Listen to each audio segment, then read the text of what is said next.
RDTDaily.com presents a Tarabuster with comedian Tara Devlin. Yo, what's happening? My name is Tara Devlin. Thanks for hanging out. This is unapologetic liberal talk on the right side of history, decency, dignity, democracy, humanity.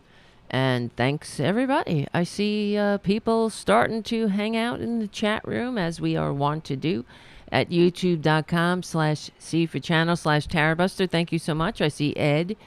Nice to see you there, Ed. And nice to see you, Jim.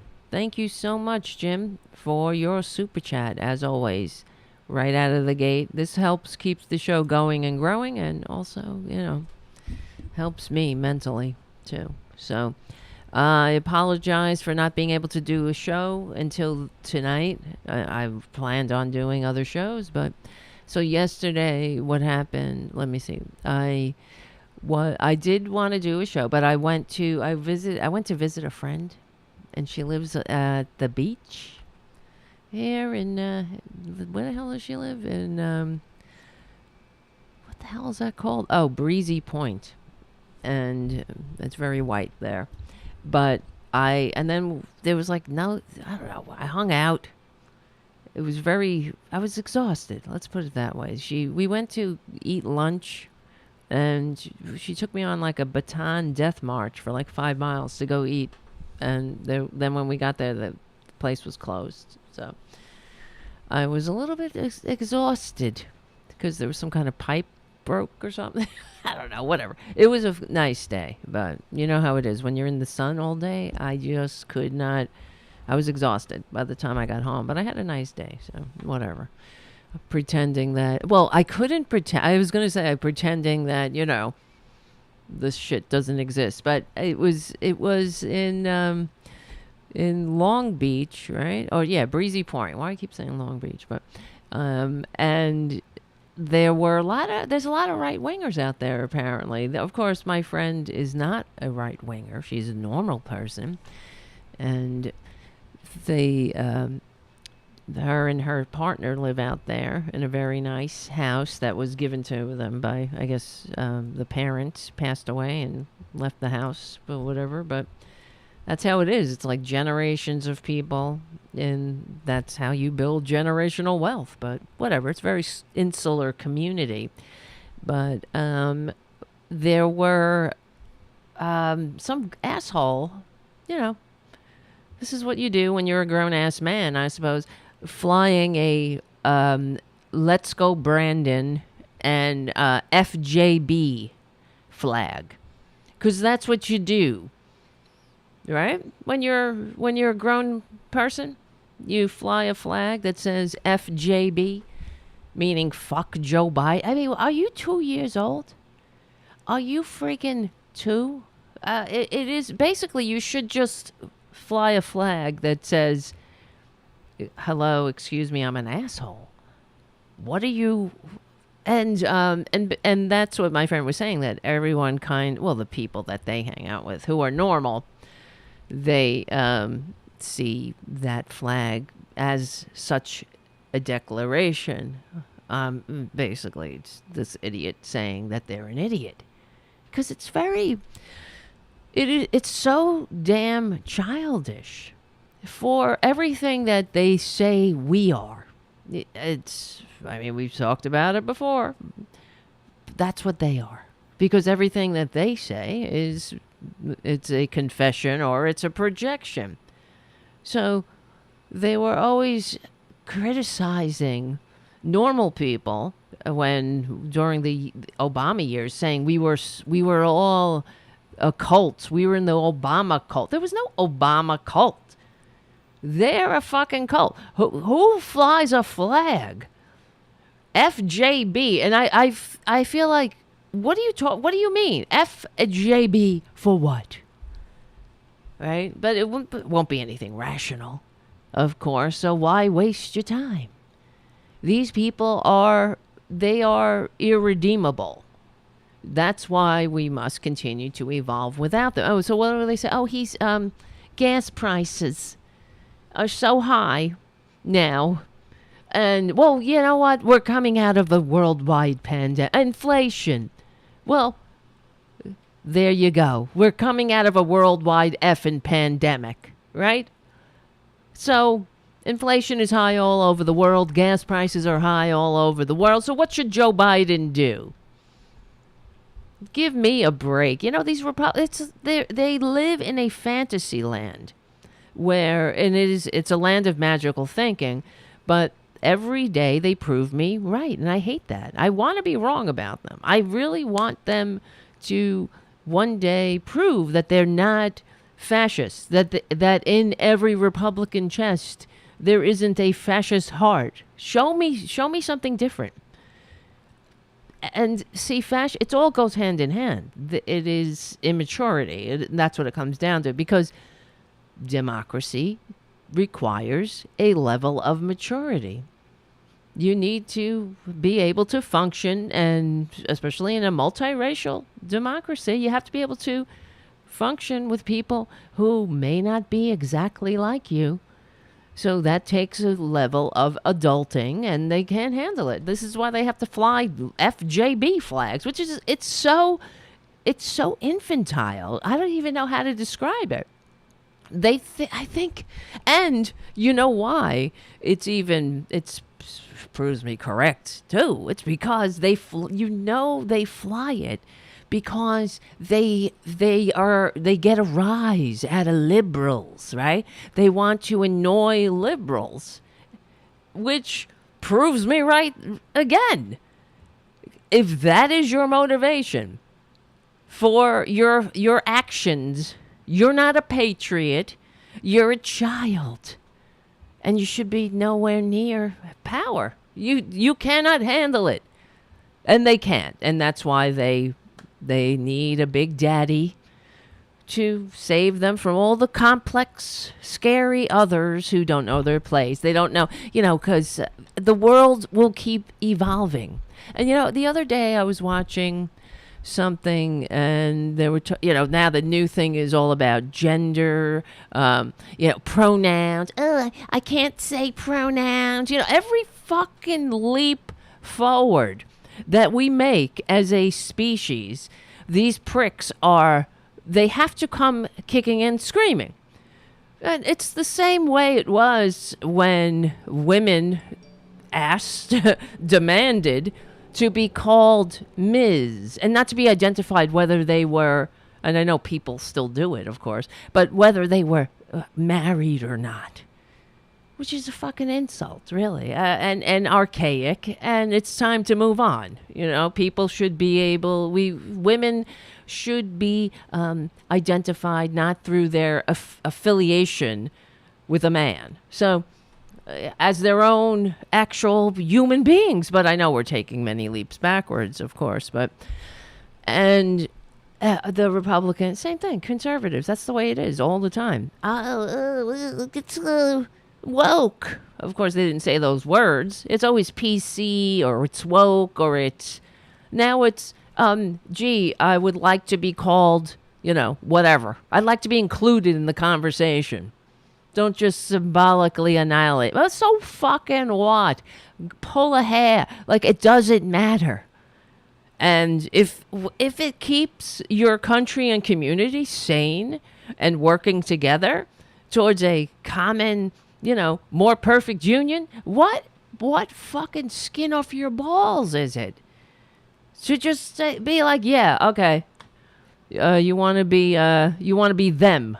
Okay, great. Whatever. Who cares? Right? Oh, but then, yes, it's the sky spook tells them.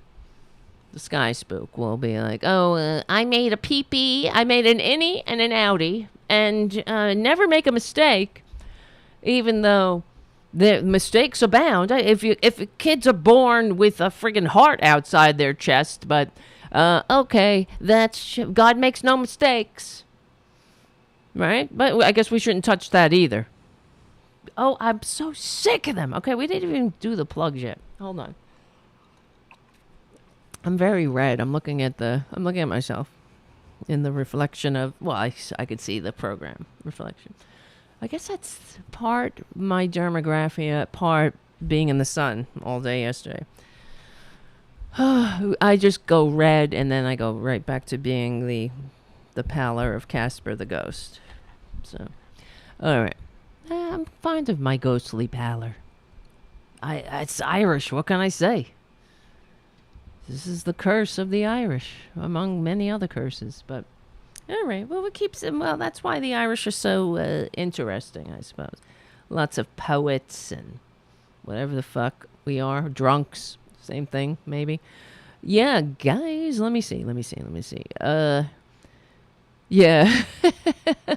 I like that. Winston on the chat. It is high time we stop taking wisdom and life tips from the Goat Herder's Guide to the Bronze Age. Perfect. Absolutely perfect. Yeah, I'm going to lower that because we don't need this tonight. Yeah, this is Thursdays during the week, and except for Friday night that's when I have to pay attention to the audio cues. But yeah. All right, so this show is on SoundCloud, iTunes, Stitcher. We're on FYINation.com. We're also on APS Radio News. That's a new platform I don't know if the platform is new, but they're newly carrying this show. So that's good. We get more ears, more eyeballs, more ears, and other parts. Whatever parts you want to put in, that's up to you. I don't need to know about it, but you can put whatever parts in. But it's a great platform. Charlie is an amazing, wonderful person, and he runs the platform. And I think that's great. Trying to make the world a better place. And you know how I feel about media. It is the most important tool in the arsenal because human beings are storytellers. We're communicators. We want to connect. And without media, we are doomed. And that's why the Republic, this is the other thing. Okay, let me get into, what else? What are the other, become a patron, patreon.com/Tara Devlin, and give the show a good review on iTunes. And yes, okay. Oh, yeah, Progressive Voices. Awesome. All right, yeah, what was I going to say before I interrupted myself? Whatever, I'll get back to it. See what happens? I put a pin in it in my brain, then I was like, gotta finish the plugs, and fuck it. I should have just went there. Okay, where do we begin? This is, last time we spoke, it was 5 days, when was it? Freaking Friday, probably, right? Because I haven't been able to do a show since then. So many things have happened. When is it going to... when are these Republicans... when will there be accountability? Okay, everybody on... corporate media. This is the problem, of course. Keeps telling us, Now we're hearing more and more how we should all calm down. Merrick Garland, Merrick the Meek has it under control. Bullshit. Show me. Show me. Why is there a coup plotter hosting a podcast? Openly. I mean, did you see the latest January 6th hearings? The absolute clown show. And then you got the balls to tell me FJB? You child? You tedious child? Oh, well, then you're proving that you hate America. By putting, you want to put a fucking con man back in the White House, a tax cheating, draft dodging, dictator envying con man with a fake university. You want to put that documented serial bankrupt con man back in the White House who did nothing. All he did was squat, excuse me. He could barely, he's a disgusting blob of a Jabba the Hutt freaking black hole of need. That's what he is. He's a parasite who sat in the White House, not doing the business of the people, doing the business of the fucking Trump organization, doing the business of greed, of selfishness and greed. And there were no shortage of willing co-conspirators, which that is disgusting. It's absolutely disgusting. So you want that? You dumb dummers. You dumb and dummers. You want to put that back in there? That America-hating scumbag? And then you have the hoppity-hop balls to put up a flag that says FJB. Let's go, Brandon. I mean, are you fucking 2-year-old? I'm so sick of you. Oh, and then, I didn't even put this on the list to talk about the January 6th hearing when the dumbass who believed the lies of the con man and all of his enablers was testifying, and then they said, one of the dumbasses who participated in the coup, who was charged with the misdemeanor, the guy, the redhead guy. And there's a picture of him hugging the one of the officers who were attacked by the mob, and Officer Dunn, I believe. And they tweeted, apology accepted. Oh no, apology given, apology accepted. Someone tweets, and then Officer Dunn retweeted it with saying apology given. Yeah, what do you mean apology? Don't put words in his mouth. He didn't. It's a nice pick. Apology accepted. The sucker. He participated in a coup, and then when they asked him, "Do you believe the election was stolen?" If you still believe that, he said he doesn't believe it as much. Which means he's still he's got a toe in the coup, or maybe more. He's still thinking about it. Either that, or he doesn't want to offend the fellow coup plotters. That's it. You know what I mean? Because it's about an identity too for them. So that's why, Democrats, normal people, for everything that these idiots charge us with, it's furthest from the truth. We're not about, it's not about the identity of being a Democrat.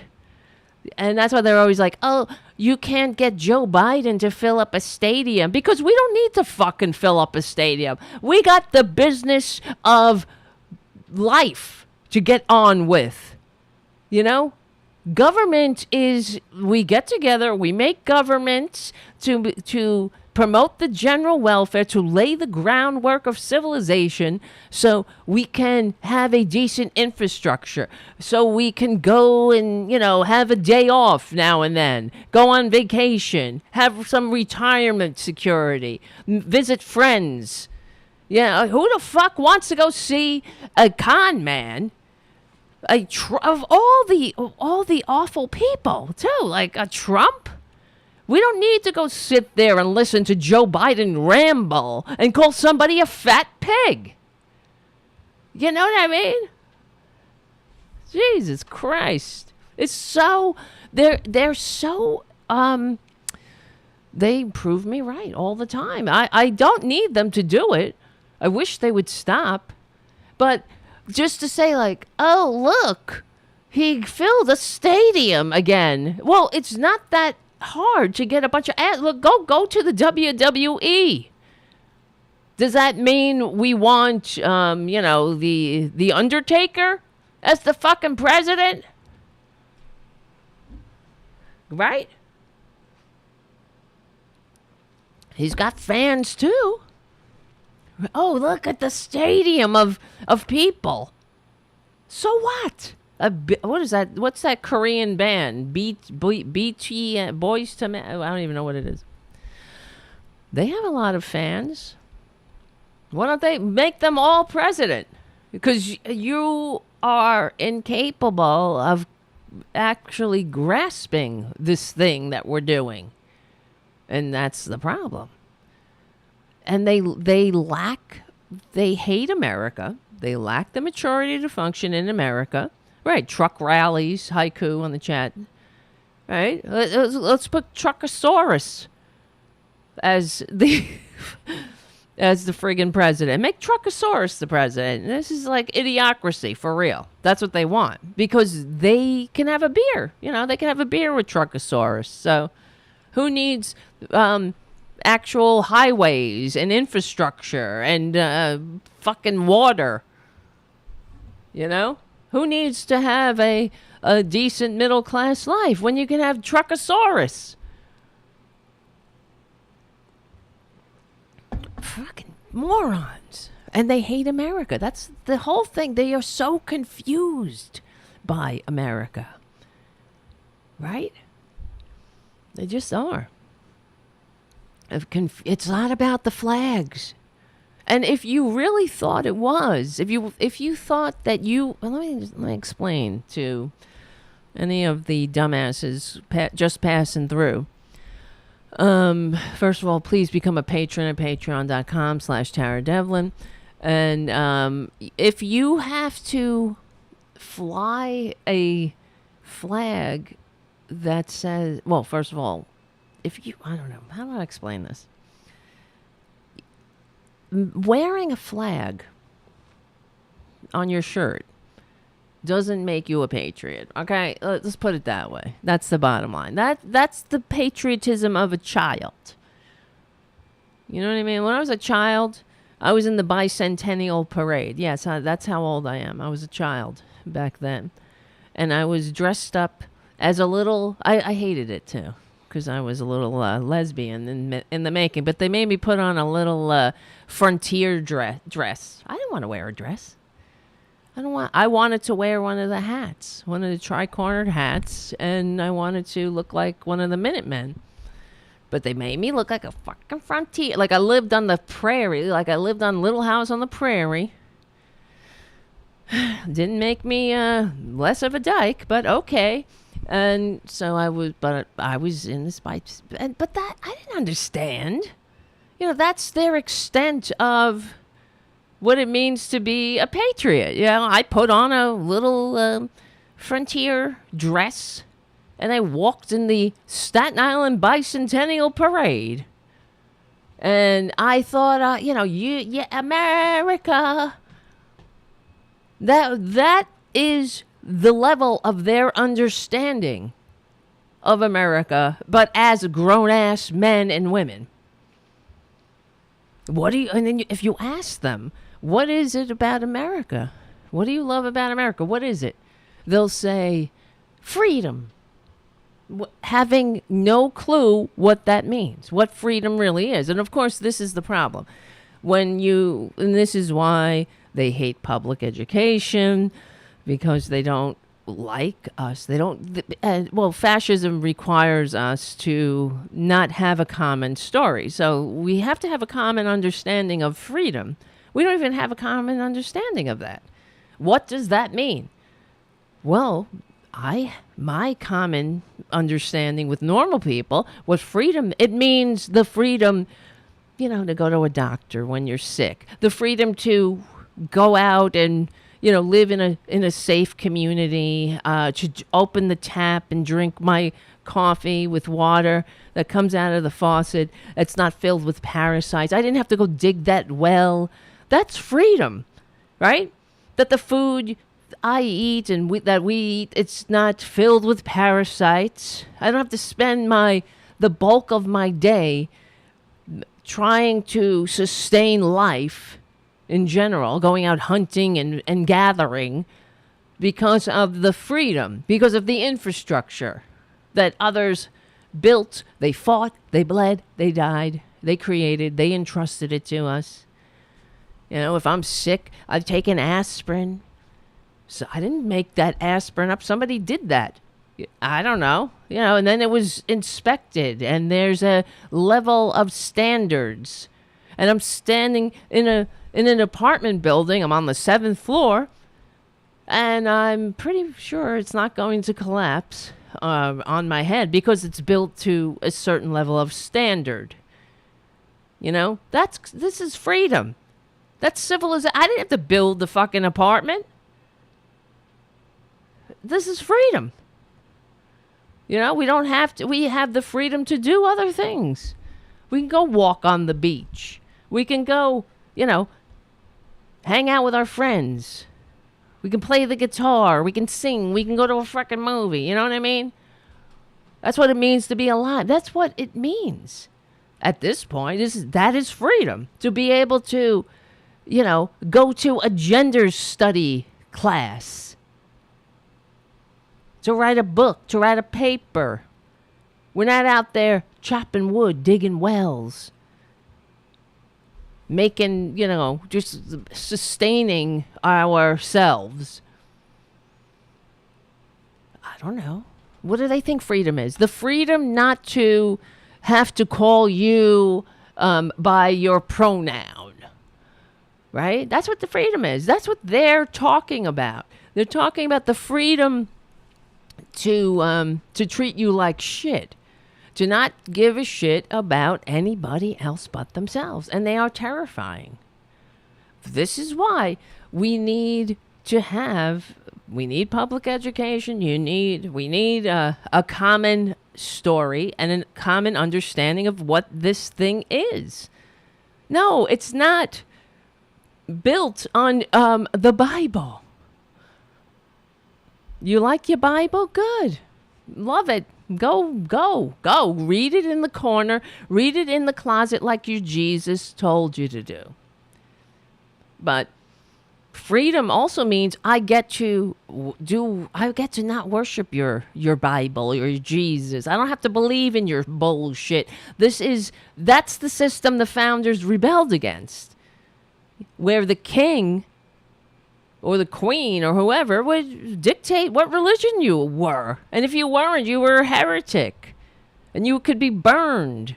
How many... oh, God. Wow. Somebody called up Tom Hartman's show, whenever it was, recently, and said the problem with America is that we have forgotten God and how look throughout history, look at all of the... He was, of course, talking about the godless communists, how millions killed with the godless communists here, godless communists there, but no civilization or no society with God didn't commit any murders or something like that. No atrocities under a system that was entwined with government and the church, except for every other fucking time in history. I mean, look at the goddamn, the Reformation, the Inquisition, what is that? The Crusades. It's like every hit, like the fall of Constantinople is all about religion. Oh, well. Whatever. That's why they suck. Okay, and, I just saw something there's a couple of things I wanted to talk about tonight. And, of course, don't forget, we're going to have our get-together tomorrow night, our regular Friday night jamboree, the Tarabuster jamboree. And I see everybody is filling up the chat room. Thank you, guys. The OGs are there, and the new Gs are there. I see Ed and Haiku and Winston and Matt. Nice to see you. Nice to see you, Pookie's mama. Ed the second. Nice to see you all. And Jim, of course. JD. I like you. I like your little avatar. Very cute. Little bird. Is that a bird? I love birds. I love them all. I love all animals. Except for chimpanzees. Even though I study them. I do study them. I'm trying to crack the case. Okay. I saw something. Okay. What was I going to say? I was going to talk about, a few things. I guess there's so many things to talk about. I mean, January 6th, whatever. We know. I'll let Rachel Maddow break that down because she's better at it than me. And it's incredible. All I'll just say is, why is Steve Bannon walking around? But we know. Okay. There's a few things. Okay. Lauren Boebert. This was funny. I wanted to talk about that. Lauren, of course, and this is why I named tonight's show, being Republican means never, ever saying you're sorry. Lauren Boebert, because we've talked about Lauren banned from the bowling alley Boebert many times, about how her sexual predator husband and herself, they were banned from the bowling alley because he exposed his reportedly underwhelming penis to underage girls. But in Lauren Boebert's memoir, who is reading that? Right? Who's reading that? You got so many things you can read. So many interesting, fascinating stories. You could read, what's on the banned book? Read The Bluest Eye. Read, I don't know, how to be anti-racist. Read something. Read Heather Has Two Mommies. You're gonna read Lauren Boebert's autobiography. She's not an inspirational character. She's a grifter, and also a sexual predator, in her underwhelming autobiography, as underwhelming as her husband's phallus, I suppose. But that's what they said. That's what was reported. She's been arrested for petty arrests over and over and over. And, of course, she's the victim in every scenario. Isn't that the case, though? That's who they are. The party of personal responsibility never takes responsibility for themselves. Do they ever learn anything from their mistakes? Do they ever evolve and grow? You can't chalk it off to, like, I'm a young dumbass. I made some mistakes. If you were in any way repentant or what's the word? Conciliatory. Am I saying it correctly? You know what I mean? Right. The Memoirs of an Idiot. Matt M. on the chat. But in no way is she taking responsibility for anything.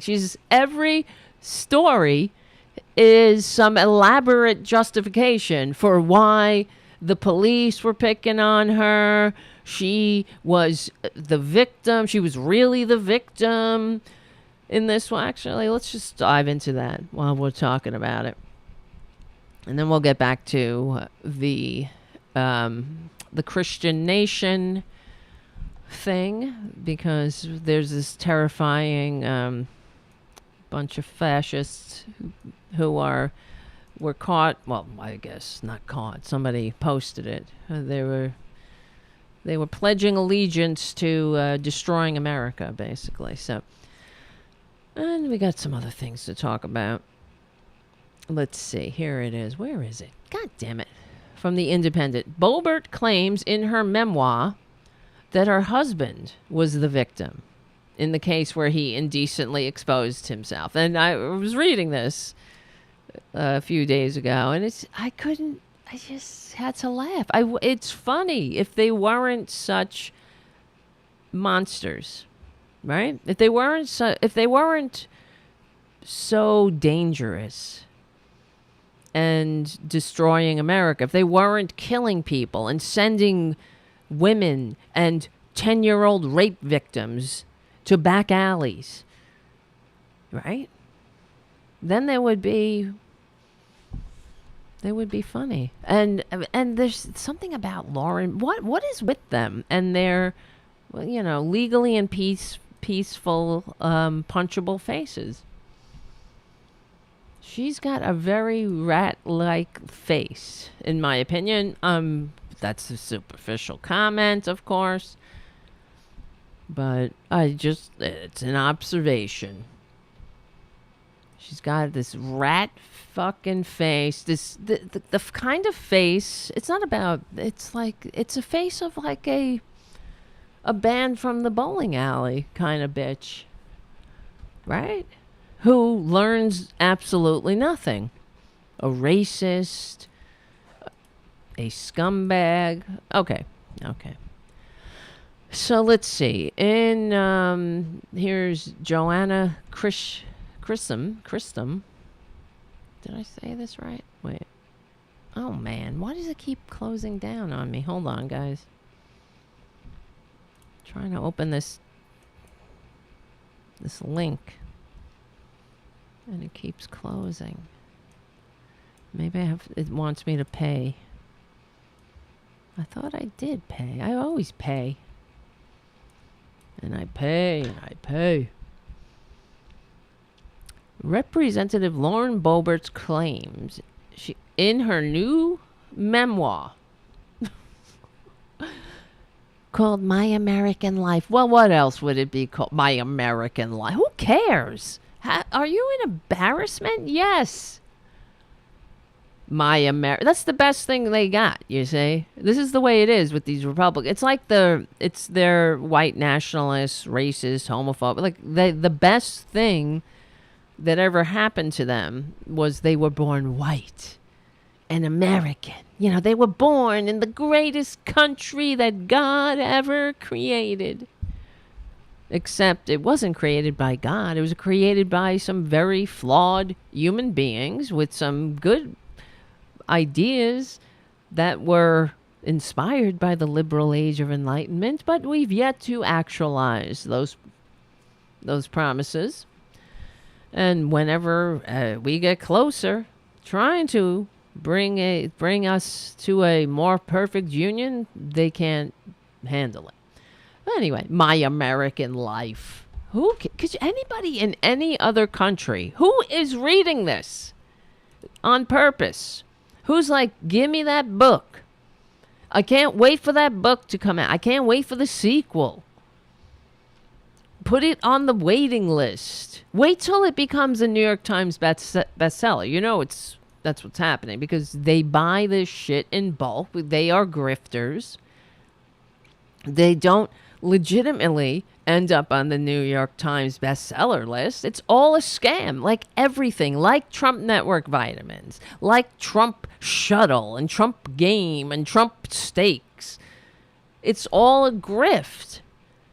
So they can say that they are on the New York Times bestseller list without actually writing a book that deserves to be on the New York Times bestseller list. And so when people buy it, they're like, what is this shit? I thought this was on the New York Times bestseller list, but it's shit. But you don't know that, but you've already spent your money on some underwhelming grifters so-called memoir of a dumb bitch. She didn't write it. She couldn't pass the GED. I think, how did you pass it on the fourth try? You must, somebody probably gave you a mulligan. Is it after 3? They're just like, this is pathetic. You know, okay, we'll curve it. We'll give her a curve. You failed. How do you fail the GED 3 times? Without being, and you're smart? You're not smart. That means, it's you're malinformed. I guess it must be a liberal plot, though. That's the thing, right? So, okay. It gets good. It's good. Okay. She claims, in her newly released memoir, My American Life. I'm sorry. I'm sorry. It's like I can't even get past that first sentence. That her husband was the real victim in a 2004 case. Yeah, it's not that long ago. Now he's making nearly $500,000, $500,000. Now, remember this, as they complain and whine and go on about Hunter Biden and all the corruption he's apparently ground zero for. He's the only son of a famous politically connected father who's been given a cushy job on a board somewhere, right? Except for the rest of them, and including Mr. Boebert, who's on the board of some oil company. He has no background in that. He's making $500,000, and he's not making it. It's a bribe. It's a legal bribe. These 2 assholes were near bankruptcy. The bitch couldn't pass the freaking GED. They had this bullshit store, or restaurant. Now the lease, whatever there is the friggin' Shooter's Grill was on the verge of bankruptcy. All of a sudden, it was paid off. Oh, it's like I like beer, Justice I like beer, whatever the hell his name is, Kavanaugh. The sexual predator Kavanaugh. Who paid off all his debts? Nobody knows. Maybe the same one. But anyway, so give me a break with this. They're like McGruff the crime dog, except their only case is Hunter Biden. Everybody else, let's not pay attention to the rest of what goes on, what went on in the White House. Ivanka and Jared, the millions of dollars they grifted while supposedly doing the people's business. Scum. Absolute scum. But who's worse, right? The scum or the scum who support the scum? All right. When Miss Boebert's husband, Jason Boebert, was 24 years old, he's just a youngin'. That counts too, honey. That counts too. You're an adult. He was reportedly arrested and jailed after an incident in a Colorado bowling alley. Banned from the bowling alley, where he allegedly exposed himself. Allegedly, it's not alleged. He was arrested. It's he copped to it, and the story is by the right wing law. Wait. What the hell? What the hell just happened? Did you hear like a dog barking? What's going on? There's a dog next door. And sometimes when he goes out in the hall, he starts barking because he smells the cats, and like they're both on both sides of the door, and the cats are like, "There's a dog out there," and the dog gets crazy. So I don't know. I heard something weird. When Ms. Boebert's husband was 24 years old, he was reportedly arrested and jailed after an incident at a Colorado bowling alley, which is probably not the best of bowling alleys, I'm sure. By the right-wing lawmakers telling, this incident has been gravely misunderstood, as you do. As these things can get misunderstood. When your hubby is hanging out in a bowling alley and he just whips out his dick in front of a bunch of girls. Young girls. You know how you would do that? It happens. It happens. If you're a dirtbag, it happens. If you are a damaged human being, you marry it. Okay. As she goes on to claim in her book that her husband was, in fact, this is where it gets good. In fact, the real victim of harassment. Oh. And was out so here's the story. They were out enjoying a night out, right? At the bowling alley with his stepfather. So, and then girlfriend. So the stepfather and the then girlfriend and Miss Boebert, who was 17 at the time, and he was 24. Okay, so she's I guess she's legal there. Who knows? Who knows what was actually going on? In some states, 17 is still underage, but okay, whatever.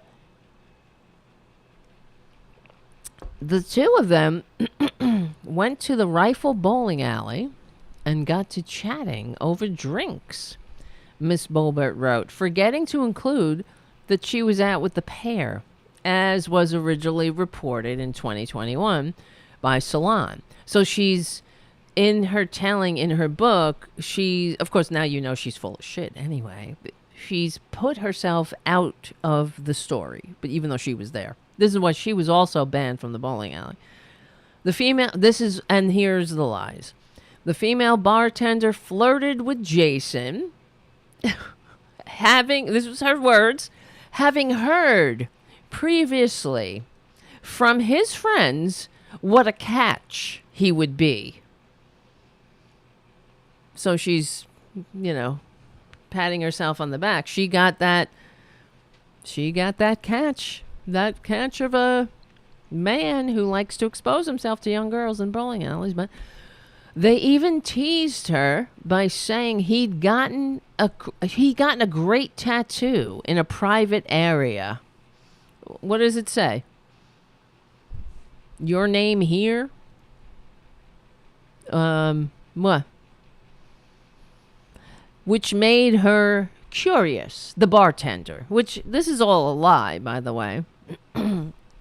So she pressed Jason to show it to her right then and there at the bar. He ignored her and was embarrassed. Now, keep in mind, he's there, according to banned from the bowling alley, Boebert, the representative banned from the bowling alley, that they were there. He was there trying to impress his in-laws, or I don't know. They were doing some kind of impression. They were trying to impress somebody. The stepfather, the in-law, the future in-law. It's like, here's my boyfriend, here's my girlfriend, whatever the hell. Welcome to the family. Even though you're 17, and so, as you do when you're trying to impress your so-and-so's family, and someone is teasing you about a racy tattoo you have on your dick, and it's harassment when they say, come on, let's see it, let me see it, come on, and he said, okay.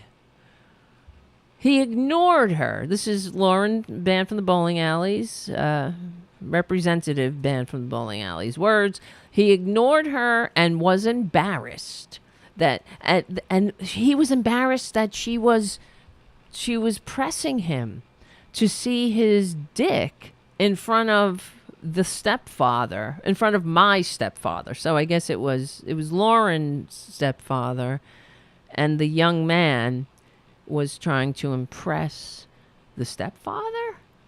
That's what you do, right? You're with your future in-laws. So a bartender is saying, "Let me see your dick," and you're like, "Stop, stop, stop. I can't. This is embarrassing me." "Okay, here it is." And you whip it out. Because she pressed you. You know, it was her fault. She was wearing that short skirt. And she's a slut and a whore, and he's a poor Republican who has no control. It's like Trump, like Liz Cheney said, which was great, and it was true, right? Trump's a grown-ass man.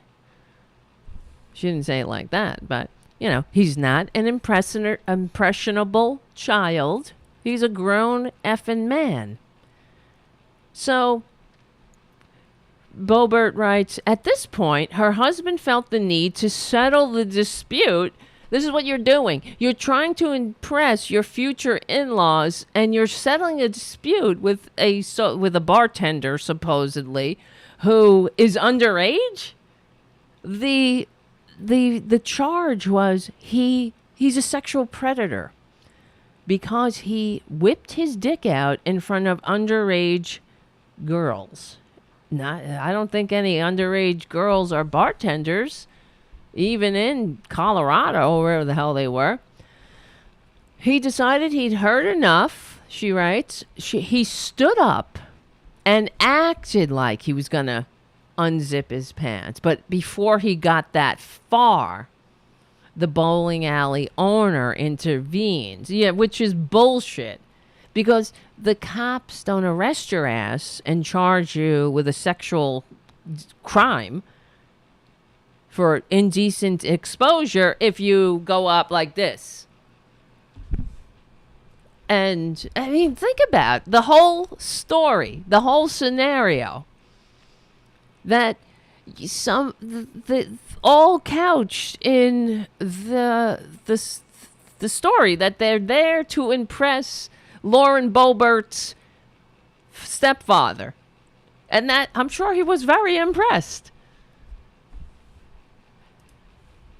Because they're trash. They are absolute, well, I guess that's the word, right? They are trash. That's how you behave when you're trash. That's why you can't expect them. You know, my father always said you can only expect grunts from pigs. And no offense to pigs, really. Because pigs wouldn't behave like that. But whatever. That's why we have these disgraceful images of Representative banned from the bowling alley during the State of the Union. And her co-conspirator, the perjury traitor Green, who, the third day after being sworn into Congress, was begging for a pardon for being a traitor. We have images of them during the State of the Union jumping up in their chairs in the aisle, jumping up, screaming with their friggin' mouths open. They look like two fucking baboons. And they don't realize that they're not shaming, they're not shaming Democrats. They shame the United States. Oh, yeah. And they shame themselves. That's the problem with Republicans. If only they would get the help they need. Just get the help. You know what I mean? Stop inflicting your filth on this country. Maybe you'll learn something. Shut your mouth. Go into therapy. Stop making excuses for yourselves. Stop pointing your fingers at everybody else but yourselves. Expecting all the mechanisms of civilization to be at your beck and call. Except you can't function if civilization works for anybody else, right? Because you suck.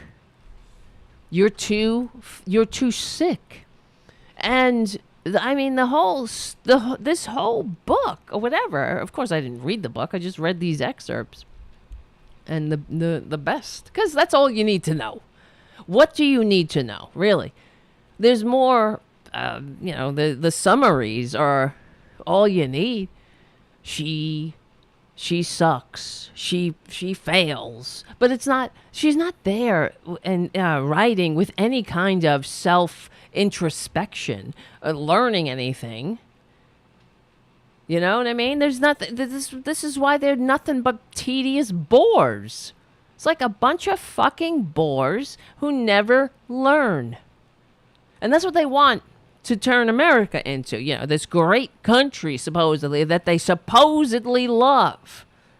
Well, if they had it their way, what the hell would this country look like? Well, we're seeing a glimpse of it now.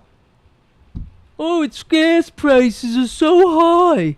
Well, this too shall pass, booby. But you know what's not going to pass too quickly? The freaking destruction of the government. That every soldier, airman, marine, sailor ever died to entrust to us. Fuckers. I'm not saying guardian either. Give me a break. Trump's Space Force. Guardian? I'm sorry. I feel bad. All right, if you're a guardian, I don't know why. Maybe they had an MOS you wanted to learn, but it is kind of ridiculous. Space Force. Joe Biden should dismantle the Space Force and put it back into the Air Force where it was. You know, all those MOSs existed before the con man made his little flag that looks just like the fucking Starfleet command. That's what everything they do is derivative. They can't, and they suck at it too. They take things that already exist and then that's everything that Trump's ever done. But he's not done it well. It's not like he's taken something and improved on it. That's the way science is. And, you don't start from ground zero. You don't reinvent the wheel every time, but you improve on it. But what the hell did he do? Where's his improvement to the multi-level marketing vitamin scam? Where's the improvement to the hotel biz? Right? Where? He sucked at that too. Are you people are you really that racist? Yeah, I guess so. You're so I get it is the blind. That's the blinders. The racism that's the scales over your eyes. And I don't know. It must be, I don't know what. I don't know. It's a brain illness.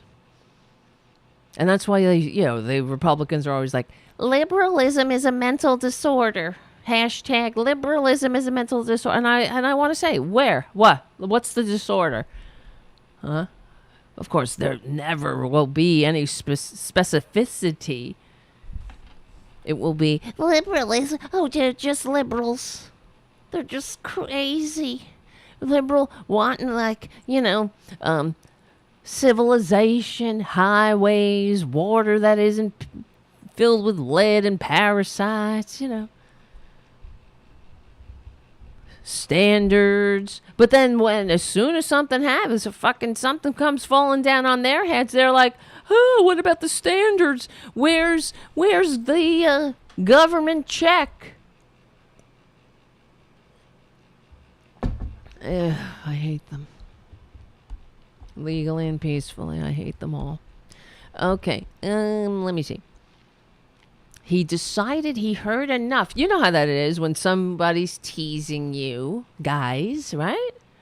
Someone's teasing you. They're like, let me see your dick. Let me see it. And you're with your future father-in-law. And you're like, oh, stop it. Stop it. I can't take it anymore. And then you take it out and you start whipping it around. And I'm being generous there. Like this. Going like this. It's more like, we know. And then, give me a break. The whole thing is such... And this is the thing. They count on the stupidity of whoever believes. They believe this? Are you that dumb? And yes, I'm sorry. I answered my own question. I'm sorry. According to a witness statement... Oh, shit. I forgot to press this button. I always do that. Oh, well. Who cares? According to a witness statement obtained by Salon...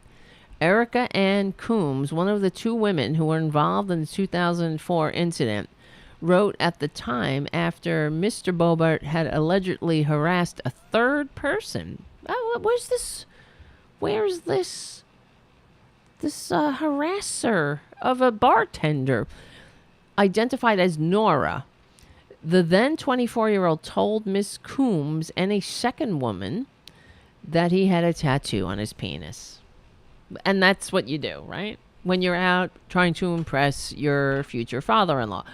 Trish and I were standing at the snack bar, and she came up and looked at my tattoo on my back, and she pulled down her sock and said, "Look, mine is fading," she wrote in the witness statement. And then Jason said, "I have a tattoo on my dick." Right? Because you're... Stop it. Stop harassing me, girls.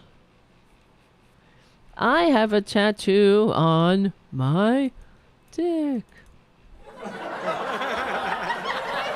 That's what happened when he pulled it out, I guess. But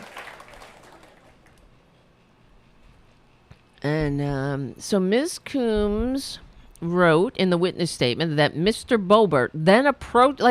They're not even talking to him, too. That's the other thing. They're like, "Oh, I have a tattoo. Oh, look at mine. Mine's fading on my ankle. It's not on her vulva. It's not on her goddamn pussy lips." I just had to say that. I try to work pussy lips into every show somehow, but you know me. Ms. Coombs wrote in the witness statement that Mr. Boebert then approached the women from behind after they reportedly turned away to ignore him. And this is in the police report. And he pulled out his penis out of his pants. He pulled it right out. It wasn't the zipper. You know that. Somebody, if that's like, cops have nothing to do, right? That some douchebag at a bowling alley gets up and goes, "Hey, I'm gonna whip it out," and then they start fudging with their belt. The cops are going to be like, "Come with us. We're taking you away." This isn't Afghanistan yet. That's not going to happen. Of course he pulled it out. He wouldn't have been charged with this. Oh, I'm sorry, everybody. People are not... They don't like my my saucy language tonight.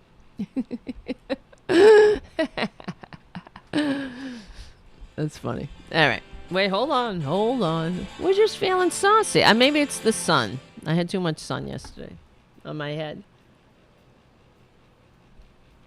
I had to put the on my head part in. Okay. His thumb was covering the head. Ew. This is disgusting. This was in the police report.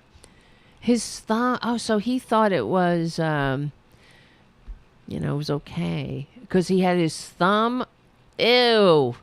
I'm reading it verbatim, the police report. His thumb was covering the head. Ugh. And all I saw was the shaft. This is what it says, okay? I'm sorry. Mothers and fathers, hold the ears of your children who are listening to Tarabuster. I don't know, but Trish and I turned away, and then we went and told Larry, and she was referring to the owner of the Fireside Lane bowling alley. Oh, here comes Tara Jr. I thought you were sleeping, boss. You coming up? You coming up, producer? All right. Oh, shit. You're knocking my phone over. Ladies and gentlemen, Tara Jr. Tara Jr. All right. They know you're here. Stop it with that shit. Okay. Mr. McCown then reportedly called the county sheriff's department, and when the deputies from the force arrived, the owner informed them that he had repeatedly asked Mr. Boebert to leave the premises, but his requests had been rebuffed. Well, this is the way it is with Republicans. You know, you can't, they don't take anybody's mature, decent, civilized requests. They're it's their world. We all live in it.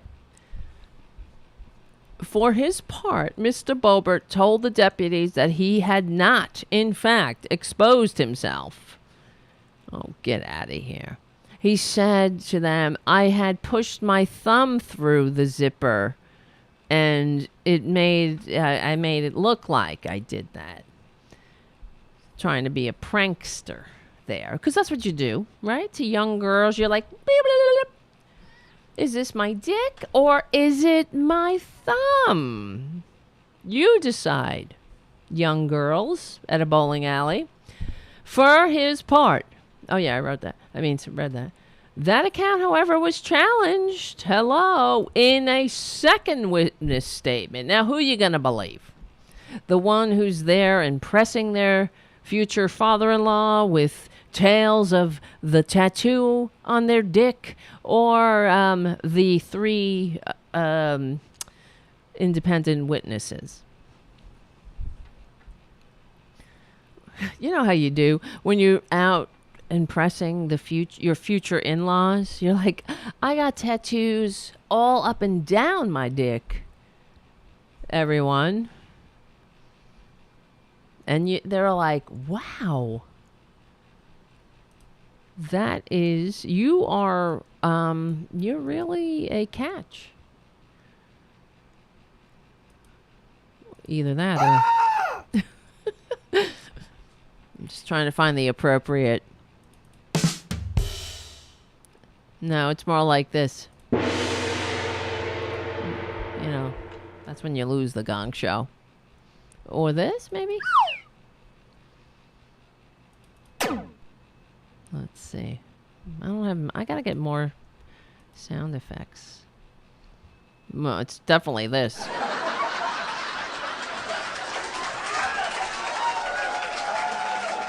Oh, yeah. America's meat. Maybe that's what he said. My American meat. That will be his story. My American life, my American meat. It's meat. I know. All right, Mike, calm down. It's meat. I want to see the receipts from the drug dealer that I bought $730,000 worth of drugs from. I want to see receipts. Yes.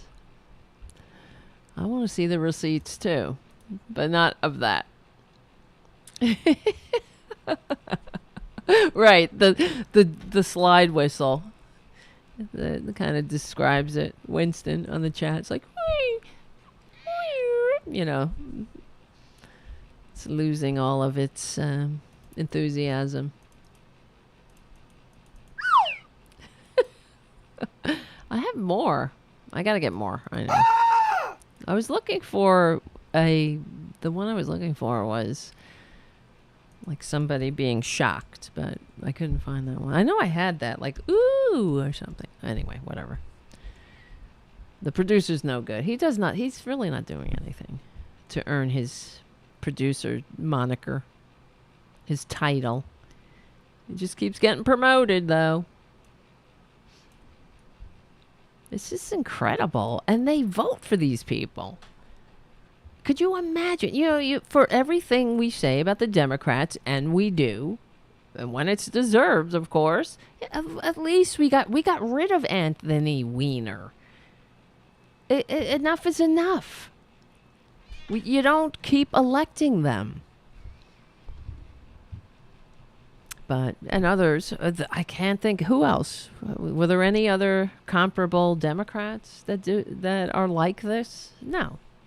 Even though they try to make it so, it's really, of course, annoying. But like how they try to make AOC, they constantly, and I see it all over. I was actually watching Law and Order. And the new, the latest Law and Order, not SVU, just the regular Law and Order. And it was a story about a right-wing podcaster who was a dirtbag, and in one of the scenes, he said to the cop, they went to something that was supposed to be like Fox News, to talk to the head of the faux news, fake, right wing channel, and he said something about how AOC, making a joke basically that AOC is dumb. It's like AOC with a brain, and of course the cops didn't laugh. And he's like, oh, I'm sorry, liberal sensibilities. But just putting that out there, of course it was supposed to show what a dick he is. But it's true, because this is what the Republicans do. This is their, that's their framing of AOC. And she's not a moron. She's the furthest thing from a moron. Except they're morons.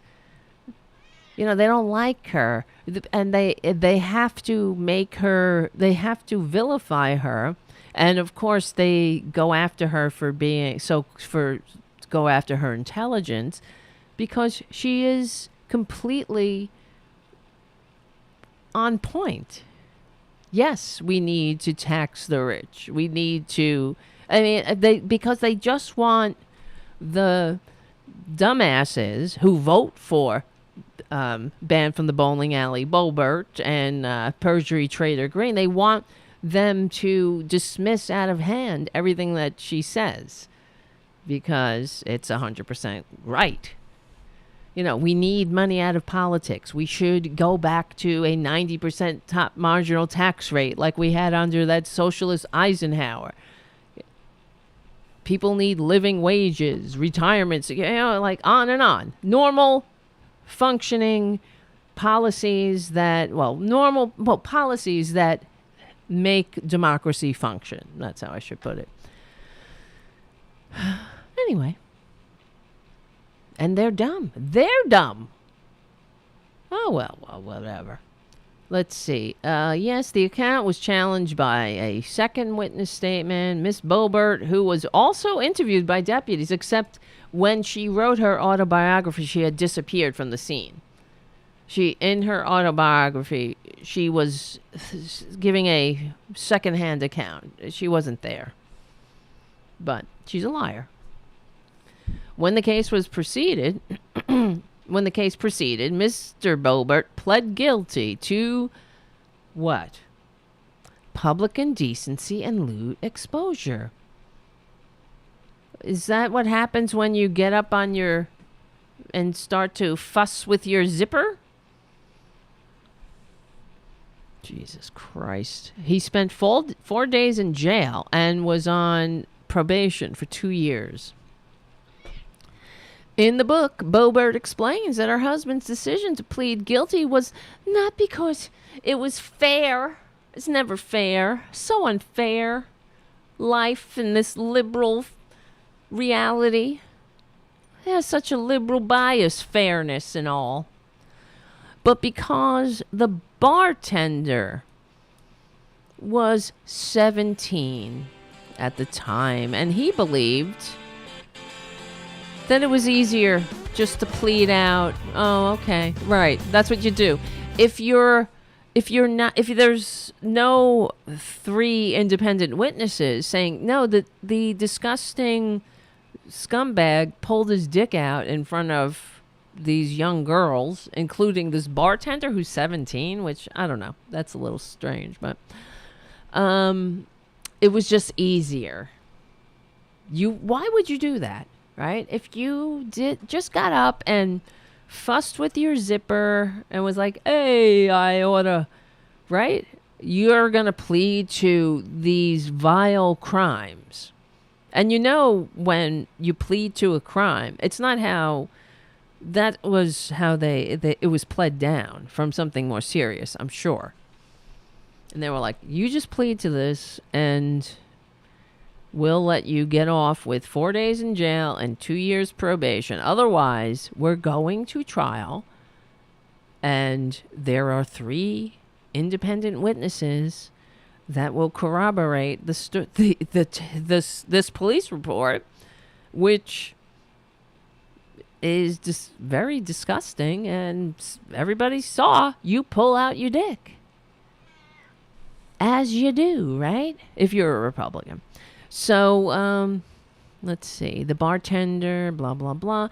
He said it was easier to plead to being to public indecency and lewd exposure than it was to fight for his innocence in court. Right. Because I don't know about you. If I was innocent of pulling out my vagina, which would never happen, of course, but, of indecent and lewd exposure, indecency and lewd exposure in front of your future father-in-law, give me a break. You would fight it. But he was guilty. He knew the truth, and the truth was he didn't do what he was accused of. Party of personal responsibility, she wrote, but the entire experience opened Jason's eyes to the reality that he needed alcohol and anger management classes that came with the deal. Oh, so everything up until the pulling out of the dick, everything else was true, except I didn't, I swear. She adds at the end of the divulgement of the ordeal that she blames the left. Right? What else is new? Party of personal responsibility for not applauding him for his efforts. Can you believe these fucking people? For self-improvement following the incident and that he was the real victim. And the left, this tolerant, so-called tolerant left, they're so tolerant, they did not praise him for, what, going to anger management after he flashed himself? Which is a precursor crime. You understand that? You know that. People who flash themselves, who expose themselves in public, that betrays a sickness that is often, in fact, who knows? There, for example, it reminds me, I was on the Nextdoor app, and somebody was posting that they saw a guy, not, somewhere, one of these neighborhoods near here, in the car, jerking off in the car, like exposing himself, waving it around. That's what she said. And she took down the person's license plate, and people on the on the thing were saying how, oh, that's disgusting, and what a dirtbag, and kids are there, and blah blah blah, right? But I said, report it. You got to go make a police report. This is not something that, this is not normal. And in fact, it is usually if it's not stopped now, it leads to more serious crimes. You don't find, I mean, that's the crimes of peeping and stalking and flashing, all of that those lead up to violent crimes, including rape, including murder. Oh, stop that. Speaking of murder. Oh my God, right? Like, go on the chat. You blame the left for whipping out your dick. Yes, they made me do it. It's like, it's all of them. That's what they do. It's it's revenge of the Clintons. It's, everybody but themselves. The party of personal responsibility. It's always responsibility for you, for me, anybody who is somehow of the civilization. If you partake in the civilization that liberals made possible, if you need the social safety net, if you need unemployment insurance, or anything that doesn't, that makes the civilization a more decent place to live, then you are somehow taking advantage, except when they do it, it's not taking advantage, but they'll go on about party of personal responsibility. It's always the personal responsibility when it's them. They only stick to that motto when they're trying to destroy decent lives for other people. They stick to that motto. They don't stick to it. They just use it as a cudgel when they want to justify denying health care, denying living wages, decent middle class life. It's really true, right? That, like, for example, with the gas prices and inflation, and I've discussed it before. There's no responsibility, right? We can't go back and say, well, if maybe Reagan didn't take the solar panels off the White House and we would be independent of oil, perhaps, we'd be in a better place to manage our energy system, right? We wouldn't have to go over to Saudi Arabia. Right? You know what I mean? But it's like party of personal responsibility. And then when they say, what am I going to do? I can't afford gas prices. Well, remember, whenever liberals would say, in general, usually liberals would say, like, people can't afford homes. They can't afford to pay their variable rate mortgage. Remember during the real estate crisis, when the Republicans left us in another heaping ruin, and they'd say, "Oh, President Obama, can you hear us? Who wants to pay other people's mortgages, right?" But they'd say, "Get a job." But now we're all supposed to be like, oh, Republicans can't afford the gas prices. Well, get a job, right? Get a fucking job. That's always your response. Get a job. If you can't afford the free market, can't afford free market capitalism, the ups and downs of the economy, and of course, when gas prices go up, of course, inflation's going to go up, and prices are going to go up because everything's fucking connected. Get a job. But, it depends. It's if they are feeling the pinch.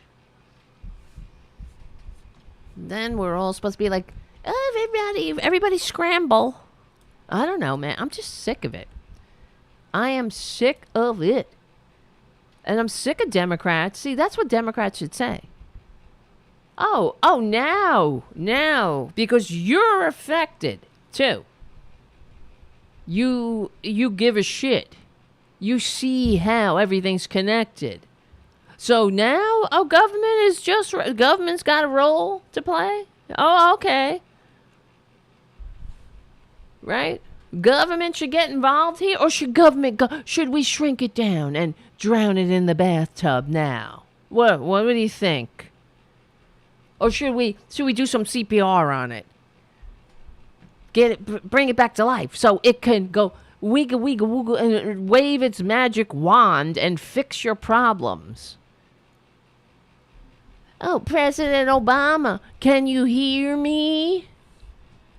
Who here wants to pay everybody's mortgage? Well, nobody asked them to buy a house. Well, nobody asked you to fucking buy a car. No, is that the right of every American? Nobody asked you to vote for Republicans who don't want to build infrastructure, who don't want to build high-speed rail, that give you a choice. You realize that's a Republican thing. They want you in gas-guzzling cars forever and ever, amen. The Chinese are flying around on bullet trains. We're going around on chugga, chugga, chugga, chugga, chugga. Freaking Thomas the goddamn choo-choo. It's ridiculous. Am I wrong? No. I can't take it. Right. It's so... Everything is connected. So, I don't know. Shove it in their faces. Shove it in their fucking faces. I'm sick of them I'm sick of the Republican chickens always coming home to roost in failure, but them never taking responsibility for that. Just like Mr. Boebert wouldn't take responsibility for pulling his dick out. But that's the way it is. That's how they did. Except Republicans have, Mr. Boebert has his enabler. She's very sick. She's a sick bitch too. But this is the way it is. They, of course, will never take responsibility, and and you better believe that Mr. Boebert, Jason Boebert, that's not the first time he's done something like that. And it won't be the last. You think that somebody a 24-year-old man in front of his in-laws whips out his dick in front of his future in-laws. Okay, yes, excuse me. Whips out his dick in a public place.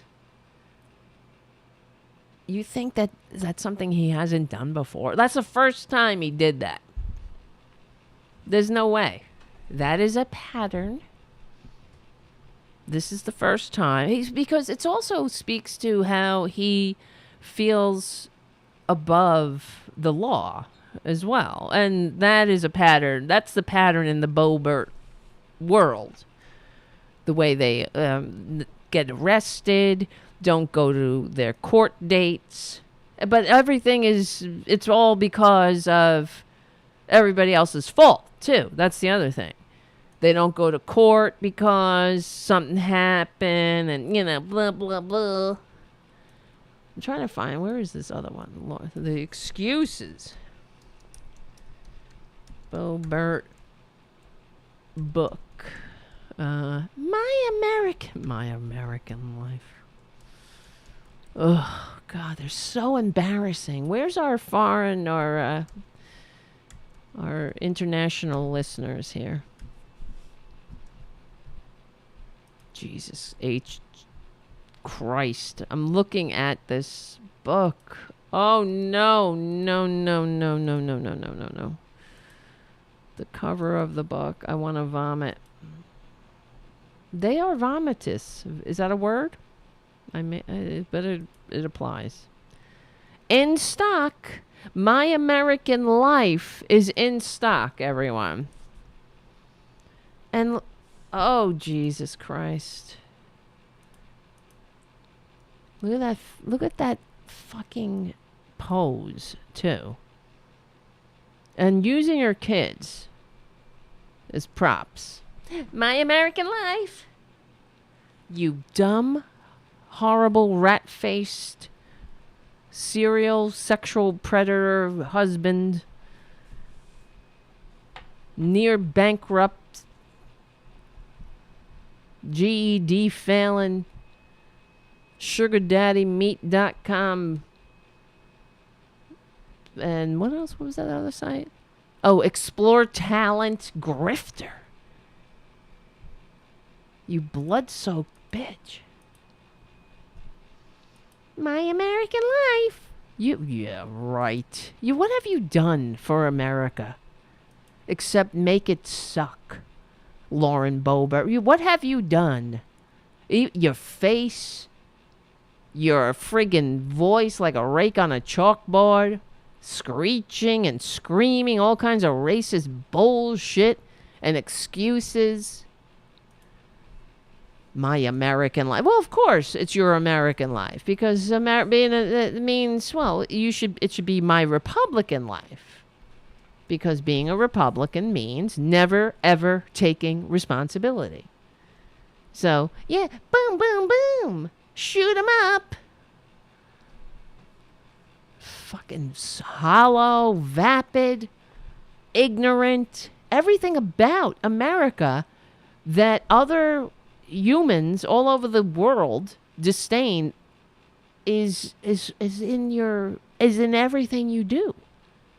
And they think that that is their that's appealing to that. I guess it's appealing to other bottom feeders, like slugs, right? Like a slug looks for another slug to hang out with,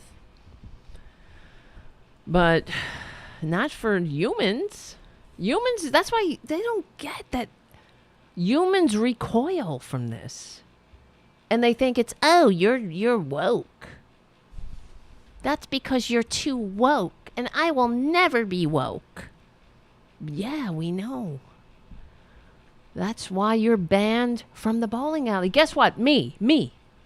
I can go to any fucking bowling alley from sea to shining sea. Me. You know? I was a drunk. Now, you guys know I'm in recovery. I've had some moments in a bowling. Maybe it wasn't. I've done some things, but I never whipped it out. And it's like they have excuses. I remember when I used to. I never whipped it out when in a bowling alley. When nobody wanted it. You know what I'm saying? But only with consenting adults. So. But it's like when I worked for Court TV, I remember we were covering one of the parole hearings of one of the Manson family. Who was that? Patricia Krenwinkel. And she was up for parole, and they were broadcasting it live. She was trying to get out on parole, and they were like, "Okay, well, you killed somebody, you helped kill somebody, you stabbed some pregnant lady with a fork, and okay, what have you learned?" And she's like, "I was drunk, I was young, I would never do that now. I was on drugs." Well, I don't know, man. I was on drugs too, and I was drunk too, but no one could ever. There's no smooth talker that could ever smooth talk me into stabbing a pregnant woman, you know what I mean, with a fork. That's something that's in you. That is a sickness. You're sick, and it's like the same thing here. Oh, but the difference is, I guess I'm working it out as we're talking here, but they're not even processing it, you know? It's everybody else's fault. It was the girls' fault. You know, the girls had eyes, I guess, and they saw what he was doing. He should just be able to whip it out, woo-woo, and fling it around in public when nobody wants to see it. That's why all throughout history, we've had recorded history for years. And it was frowned upon all over the world for generations and going back a very long time. People just don't want to see you junk unless it's invited. Go home with your 17-year-old child bride. Now that you're banned from the bowling alley, I guess. All right, Lauren Boebert, My American Life. I know, we should get off this subject. This could be like a whole show. It is a whole show now. Oh, God. I don't even want to start reading these reviews. Oh, no. Don't even tell me. Oh, God.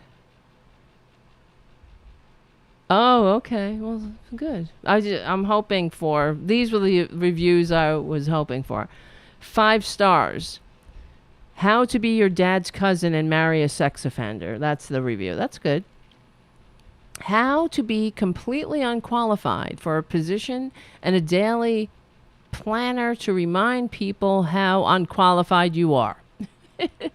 How to marry a man who likes to expose his penis to young girls, and yet, through your connections, he is awarded a $500,000 a year job for which he is also not qualified for. How to make a fool of yourself while screeching in the hallowed halls of Congress. How to suck up to the most vile and corrupt man to ever hold office, and learn how to claim you are a Christian without having any morals. You, too, can learn how to grift and play voters for fools. I'll rate that as helpful. Very nice. That was Kathleen Brown. Good one, Kathleen. Here's another one. These are all coming in like wildfire. This is more like a dystopian horror book with a disgraced, uneducated member of a sham of a political party and her registered sex offender husband. Is that really the idea of an American life? Do not waste your time and hard-earned money. Okay, thank you, Mary. That was helpful. Jay writes, aside from the lies, omissions, and half-truths, this book is a loose connection of confused, barely coherent ramblings of a poorly educated, racist, fascist moron. That someone felt the need to publish, it boggles the mind. It is not worth the paper it is printed on, and you will be that much dumber for having read it. Save yourself and do not buy it. Thank you, Jay. That is a very helpful review. Clicking on helpful. Let's see. So many lies and conspiracy theories all rolled up into a tinfoil hat nightmare. These are great reviews. I haven't found a positive one. Here we go. I'm just rating all the good ones helpful. Let's see. Oh, here. Unhelpful. Report abuse. Here's one. Dustin. Last name withheld. This. Oh, no. No, you know Dustin is somebody from like sugardaddymeat.com. This is an amazing story of an inspiring American citizen. It's more like American albatross. Like somebody that you can't help being in the same cohort with. Like, you have no choice. That's how it feels. That's why we hate her. Legally and peacefully, of course. I'm not trying to hurt her. I'm not trying to kill her like she wants to kill me. and everyone else who is an actual patriot. I want her to get health care. I want her to get, well, she has health care, but I want all of her, I want her children not to have to worry about it. I want her to, them to get the help they need. Because when her kids, maybe they're not going to grow up in a country, and maybe they won't have a job that has health care. Maybe they'll drive a fucking Uber. They got to get on that Obamacare. And maybe they won't be able to afford it. Maybe one of them will get sick. And they won't be able to, they'll have to go on GoFundMe and beg. Or, who knows? I want them to be able to get the help they need, and instead of going and shooting up a school or something. So this is an amazing story of an American, inspiring American. Really? Inspiring. Sort of like how I'm inspired to, I don't know, not be anything like them, maybe. Overcoming a rough start to improve her life with the help of sugardaddymeat.com. No, that's not. To improve her life and the lives of others. Who is she fucking improving? No. The lives of others.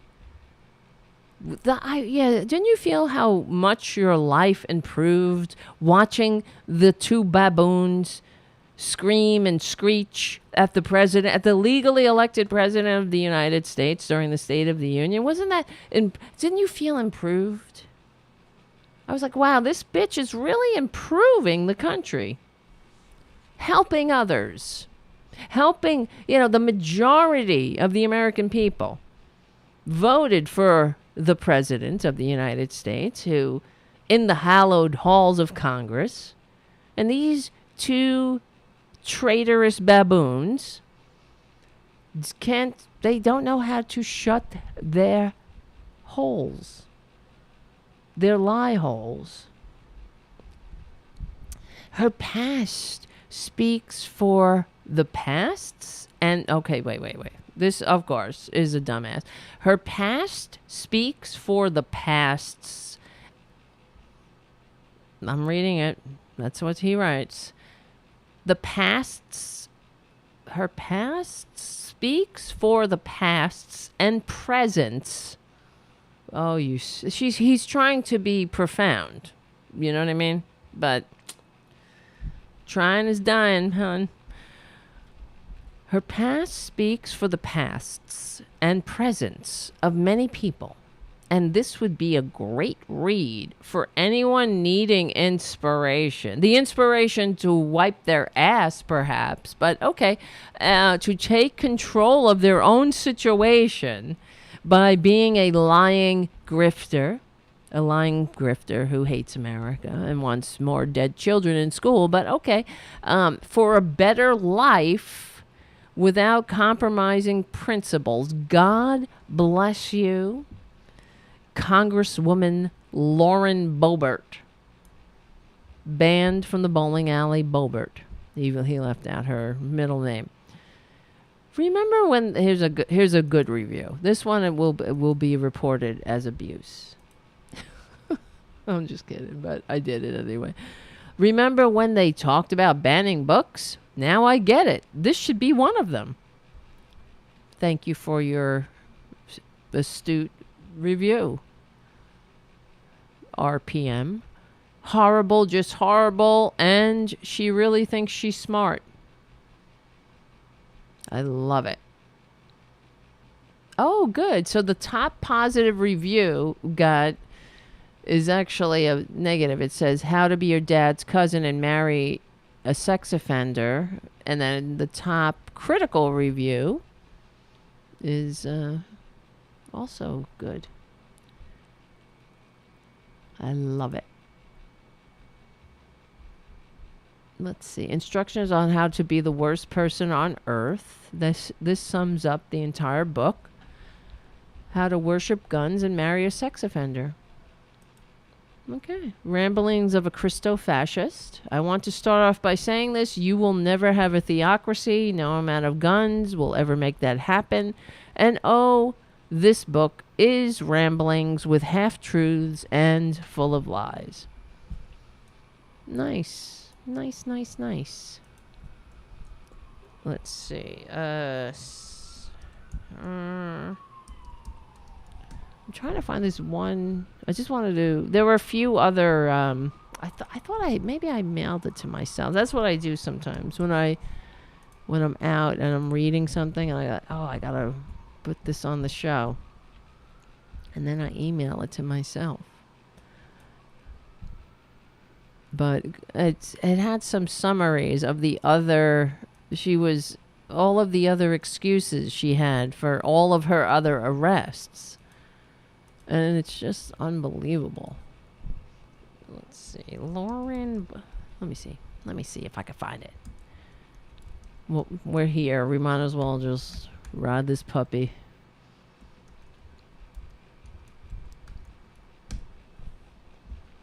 La da. Oh. Here it is. See? I did it. Oh no, that's not it. Shit.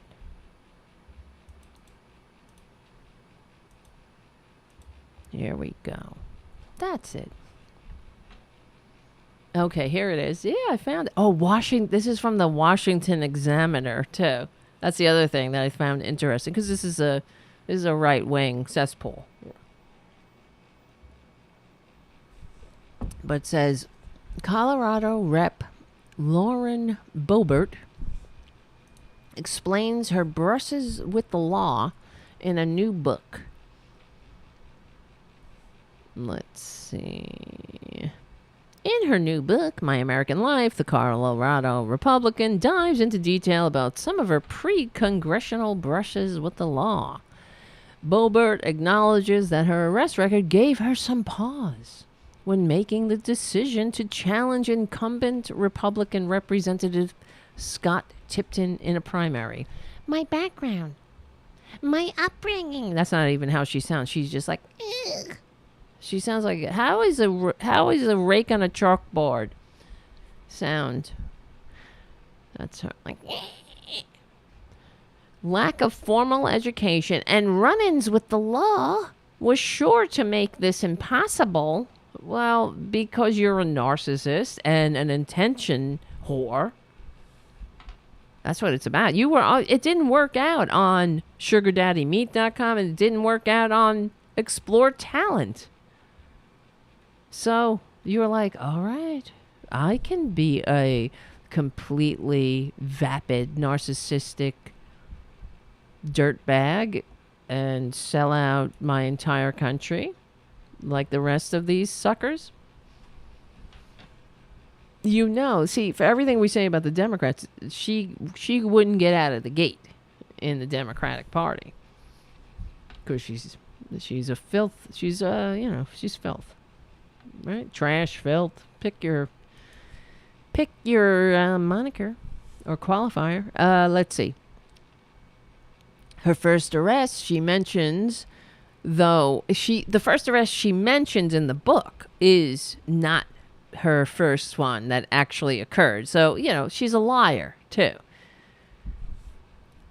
She involves a 2015 dust-up with police at a country jam, a music festival in Colorado, at which her well-known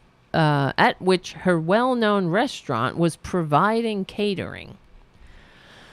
Boebert writes that as she searched for an employee, this is her version, so we must take it with a giant grain of salt. She searched for an employee who failed to return from a break. She saw a police officer aggressively grab a girl. You're so full of shit. Who had been detained for underage drinking, and sat her back down in a chair, refusing to allow the young woman to return to her mother. Well, what was she doing? Drinking with her mother. And that Lauren Boebert is full of shit. I started yelling from about 15 yards away. Oh, that must have sounded like a chorus of angels. Hey! Like some narcissistic, drunk-ass bitch herself. And that's the other thing. When she was arrested, she was drinking. So she neglected to say this. She yelling from 15 yards away, which is probably across the damn field, not knowing what's going on, injecting herself into the business of law enforcement at a concert where a kid is drinking. And hey! And that sounds better than she sounded like. She sounded like she sounds. She sounded like she sounded on the floor of Congress, screaming like a chimp at the president. Like, not even. I mean, I'm doing her, I'm elevating her, but you know what I mean. I started yelling from 15 yards away and quickly made my way over. I was fired up because you don't know how to mind your own business, bitch. And you think you know everything. And that's the problem with Republicans. The ignorance, the unqualified arrogance, unearned arrogance, the inability to know your limitations. That's the Republican Party, which makes them unfit. Somebody like Lauren Boebert, you don't know your limitations. That's the mark of the insane. Like a dumb bitch like her saying, "Oh, I'm going to be a congresswoman. I know more. I can't pass the GED. I can't show up for my court dates. My husband's a sexual predator. My biggest accomplishment is that I love to put more guns into the community. I'm a big gun humper. But I know more. I'm going to represent you. I'm going to represent." And who sent her? God, you all need your heads examined. You are embarrassing us. You know what I mean? If you're a patriot, God damn you. You're going to send her. I'm embarrassed. We have people from all over the world watch this show. And they send me messages of condolence about the decline of this country. And it is sad, man. It's sad. And I don't even know what to say. When you look at Lauren Boebert, what can you say? You're like, God damn it. She is a symptom of this broken system. That all that matters is money and stupidity. These grifters, they pour money into this broken ass system. And they have so corrupted this media that it doesn't matter. As long as they have an R next to their name, it doesn't matter how unfit they are. Because these freaks are so twisted by lies. They wouldn't know a democracy if it bit Lauren Boebert's husband's balls at a bowling alley. I just splashed myself in the eye with a goddamn root beer. Boebert, it bothered me seeing this young gal. I hate her. Oh my God. This young gal being treated so harshly. And guys, she didn't write this book. She can't pass the GED. 3. Not once. Not twice. 3 failures. That's not good. She can't pass the GED 3 times. She's going to sit down and write a book?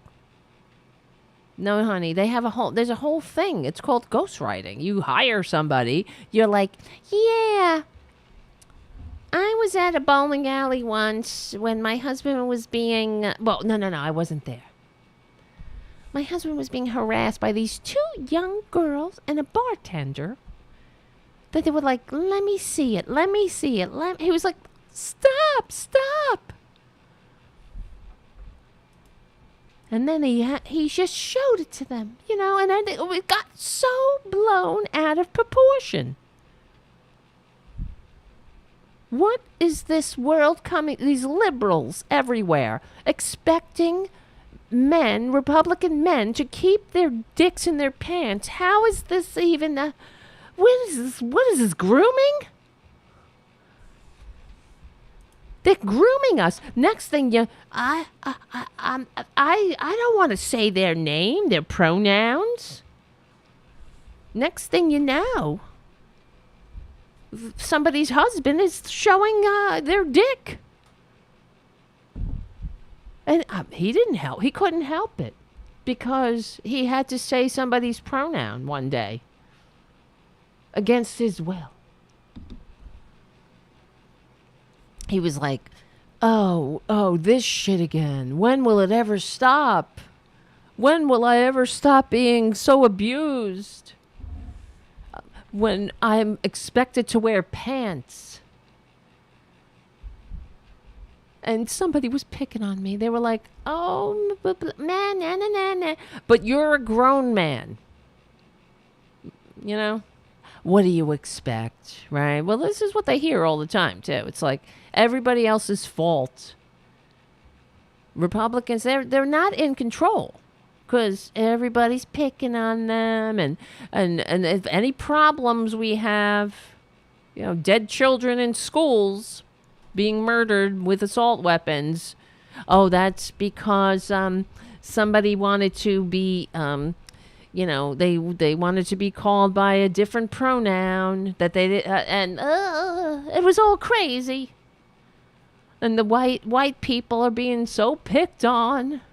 What do you expect? And women not knowing their place. Next thing you know, your husband's in a bowling alley with his future father-in-law, and there he is, showing all God gave him. Or didn't give him. Anyway, we were okay, here we go. Boebert, 28 years old at the time, admits that the interaction devolved into a screaming match. Oh my God. This is who you elected.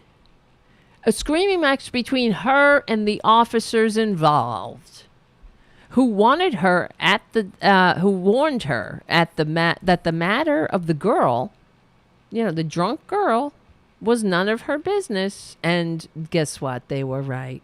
And are right. They were ordering me to leave. Can you believe it? It was sort of like when the traitors went into the Capitol and they took a shit and then they wiped their ashes on the curtains. What? It was horrible. They're so picked on.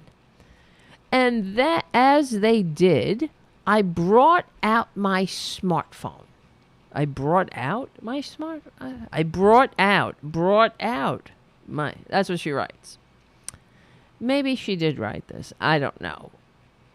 Obviously, maybe the ghostwriter dumbed it down for the audience. I brought out my smartphone and began recording them on video. Well, let's see it.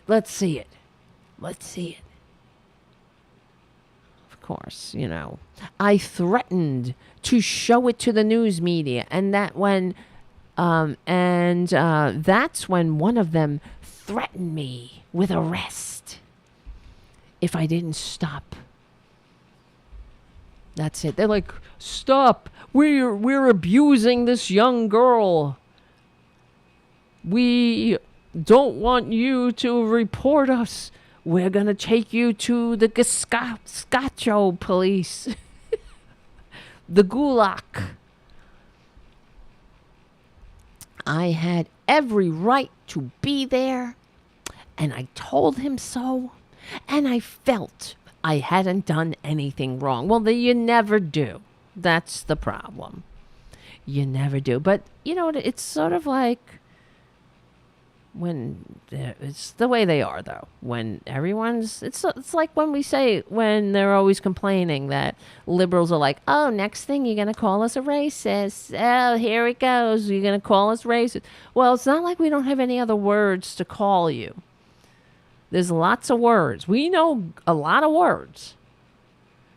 So if a lot of people are calling you racist, you might want to look at that. But it's the same thing here. I didn't do anything wrong.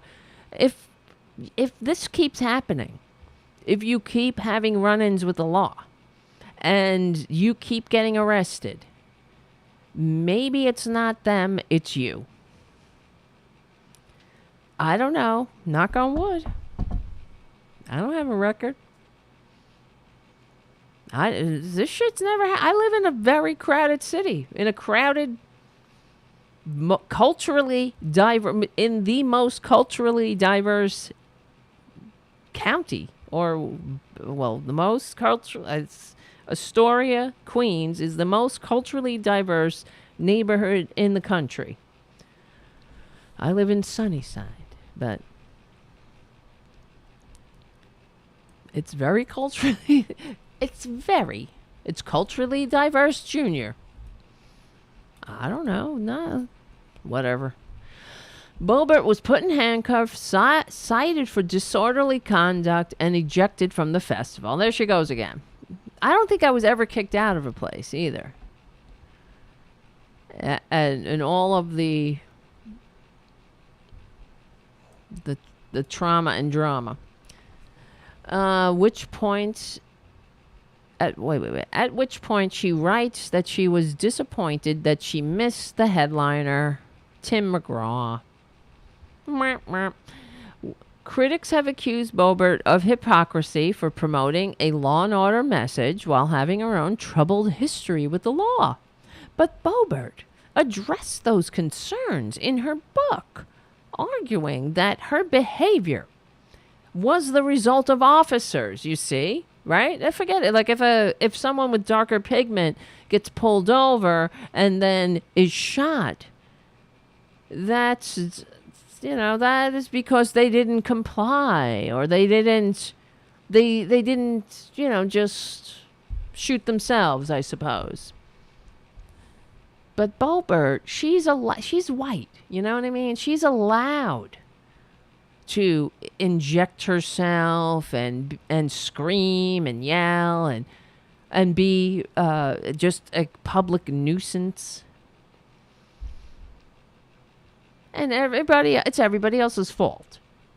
Don't they know that already? They should know that. Let's see.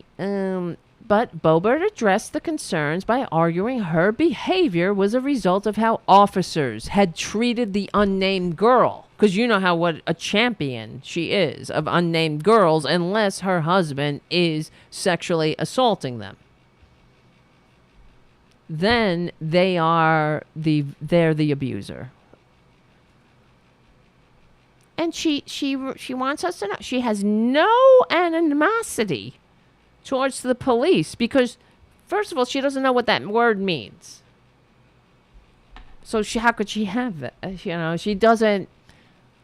She don't be hating on the cops. Pew pew pew. That's what she said to the ghostwriter, and I guess the ghostwriter translated it.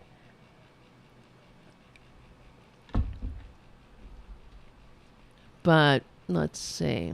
For the record, I have the utmost respect for law enforcement. I'm sure you do. I could tell by the way you don't give a shit about all the law enforcement that your traitorous co-conspirators beat the shit out of, harass like they were like we're in the friggin' medieval times. Assaulted with spears, zip ties, cattle prods. Oh, good. she writes, while noting that the case of the Country Jam incident, I believe, oh yes, the deputies, it was the deputies who misbehaved. Officers at the scene described Boebert's behavior differently. What a surprise. According to a police report, from the time, officers warned Boebert several times that her yelling was causing others around her to behave in a disorderly way. Yeah, and that's what they wrote in the police report. She was like, "Come on, you don't have to stay there. Run!" Like she was encouraging these young drunks who the cops had corralled, and they were citing for public intoxication. And she was going, "Yeah, you don't got to take this shit. Run, run." So she was encouraging these young people to evade the law. So Lauren continued her behavior and was advised she was being escorted off the property. And then she said, "Guess what? No, I'm not." And attempted to run away from the cops. She then said multiple times, this is in the police report too, that, "Don't you know I have friends at Fox News?" This is, oh my God. Somebody needs to put a compilation together of all the Republicans caught on video screaming, "Don't you know who I am?" That's who they are in general. Bullies, cowards. They're not in government for altruism. You see, you don't act like that. If you're a public servant, if you think, if you're really doing for the good of your community, not that she was a representative at the time, but it just goes to show you. She's learned nothing from that. But if she was really in the right, she really believed that. According to a police report, let's see. Yes. "No, I'm not. Don't you know I have friends at Fox News?" And that this, she said, the illegal arrest would be national news. Right, because she is a really big deal. Maybe I guess she had friends at the time. Maybe this was when she was like gearing up. When she was with SugarDaddyMeat.com and meeting all those big Republican donors like Ted Cruz. Lauren continued her behavior. Okay, yes. In any case, the mugshot endured as a result of the day's events did not occur when she was removed. From the music festival. That came after the restaurant owner admitted. She admitted it. She made a mistake. And then she missed her court date. So they didn't book her then. They gave her a desk appearance ticket, and she missed that. So that's when she got arrested for not going to court. And then she says, when I forgot. I just forgot. I got so many things to do. Like go shooting. Pew, pew. I got to shoot things. And I'm going to, I got so many dates. I had my Sugar Daddy Meat profile to put up. I had my Explore Talent profile to work on. I had a post all about QAnon and how liberals are destroying America. And it just slipped my mind. And I had patriotic stars in front of my eyes. And I couldn't see my calendar. All I could see were stars and bars. And not that being a patriot has anything to do with respecting the rule of law in the system that the founders set up, because people fought, bled, and died for a system of laws, right? That we should respect. in the very least, if you want to be somebody who represents the community. I don't know. Whatever. Then when I went down, she said, okay, she woke up out of her patriotic stupor and went down later to settle the matter.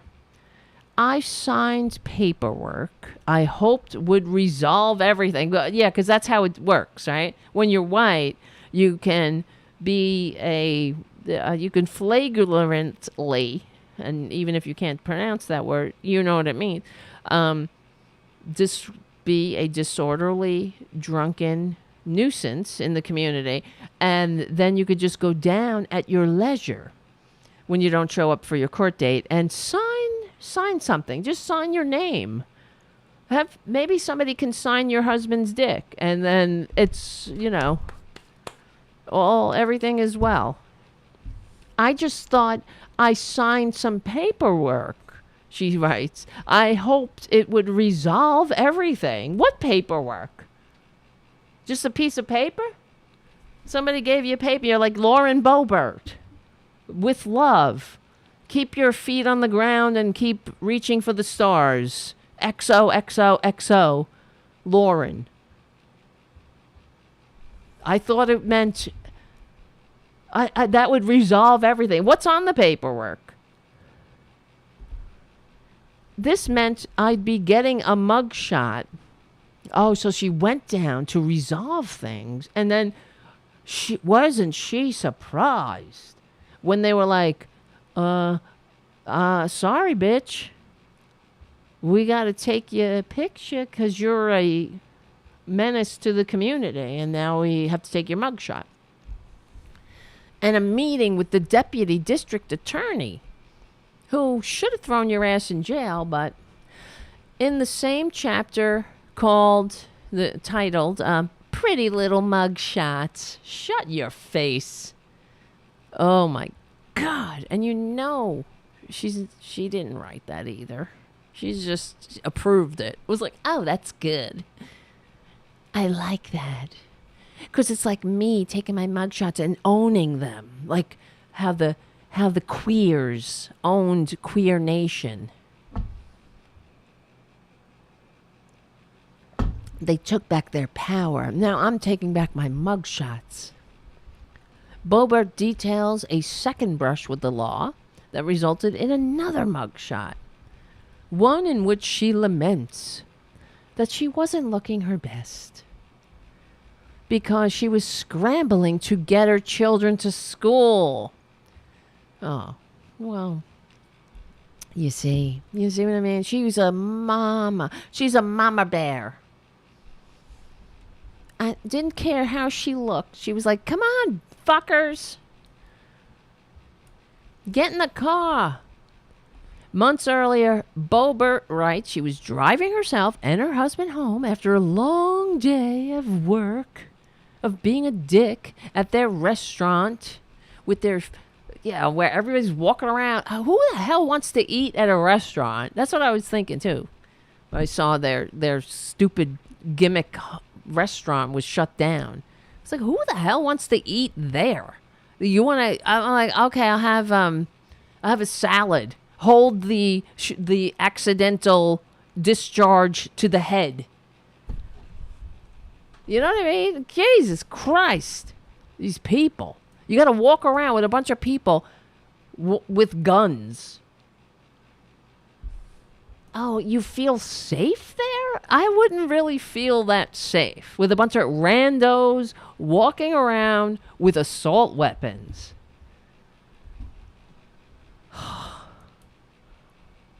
Okay. Is this ridiculous, these people? You see how much they ruin everything? They ruin going to a restaurant. Everything they inflict themselves onto sucks. Exactly. Covert White Rabbit on the chat. The food reeks of gun oil, stank ho, and desperation. That's right. And I can handle the desperation. And it's so trying, so hard to be something. Hooters, shooters. You say everything they do sucks. It's derivative. They have no original thoughts. It's the truth. That's like, oh, shooters. See, like Hooters, but with guns. Pew pew. I love guns because that's freedom. Right, yes. Not the kids who were dead. They don't have any freedom, and neither do their parents ever again have freedom, because they will forever be haunted. Yeah, any other country, their kids could have went to school and they'd be home. They wouldn't be dead. Not here, thanks to the freedom. So much freedom here that 26,000 children would be alive today if not for that freedom. And that's what the studies, if we had a well-regulated militia, well-regulated, instead of these fuckers, these gun sociopaths who have no clue what freedom is. With 26,000, just young people, just children would still be alive. This is one sick country because of them. It can't be any other way. The world is your mirror. This country is sick because of them. That the reflection of right-wingers. They have entirely too much power, entirely too much influence, too much illegitimate power. They're not meant to be in this kind of power. That's why they cheat. They are a minority. They can't handle it. How much longer are we going to take it? I'm sick of it. Every Democrat I know is sick of it. Sick of playing nice with these filthy fascists. Stop with the pining and come on over for a beer summit. Give me a break. Okay, I'm Steve Grossman on the chat. Hi all, just getting here. So we've been doing Lauren Boebert for the last 2 hours. So I just meant to do it for a half hour. I can't help it.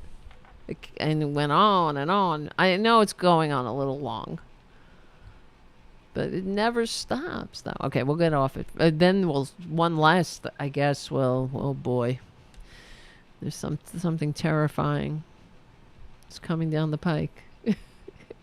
I'm teasing the terrifying for the last half of the show. Okay, let's see. The freshman congresswoman, where am me?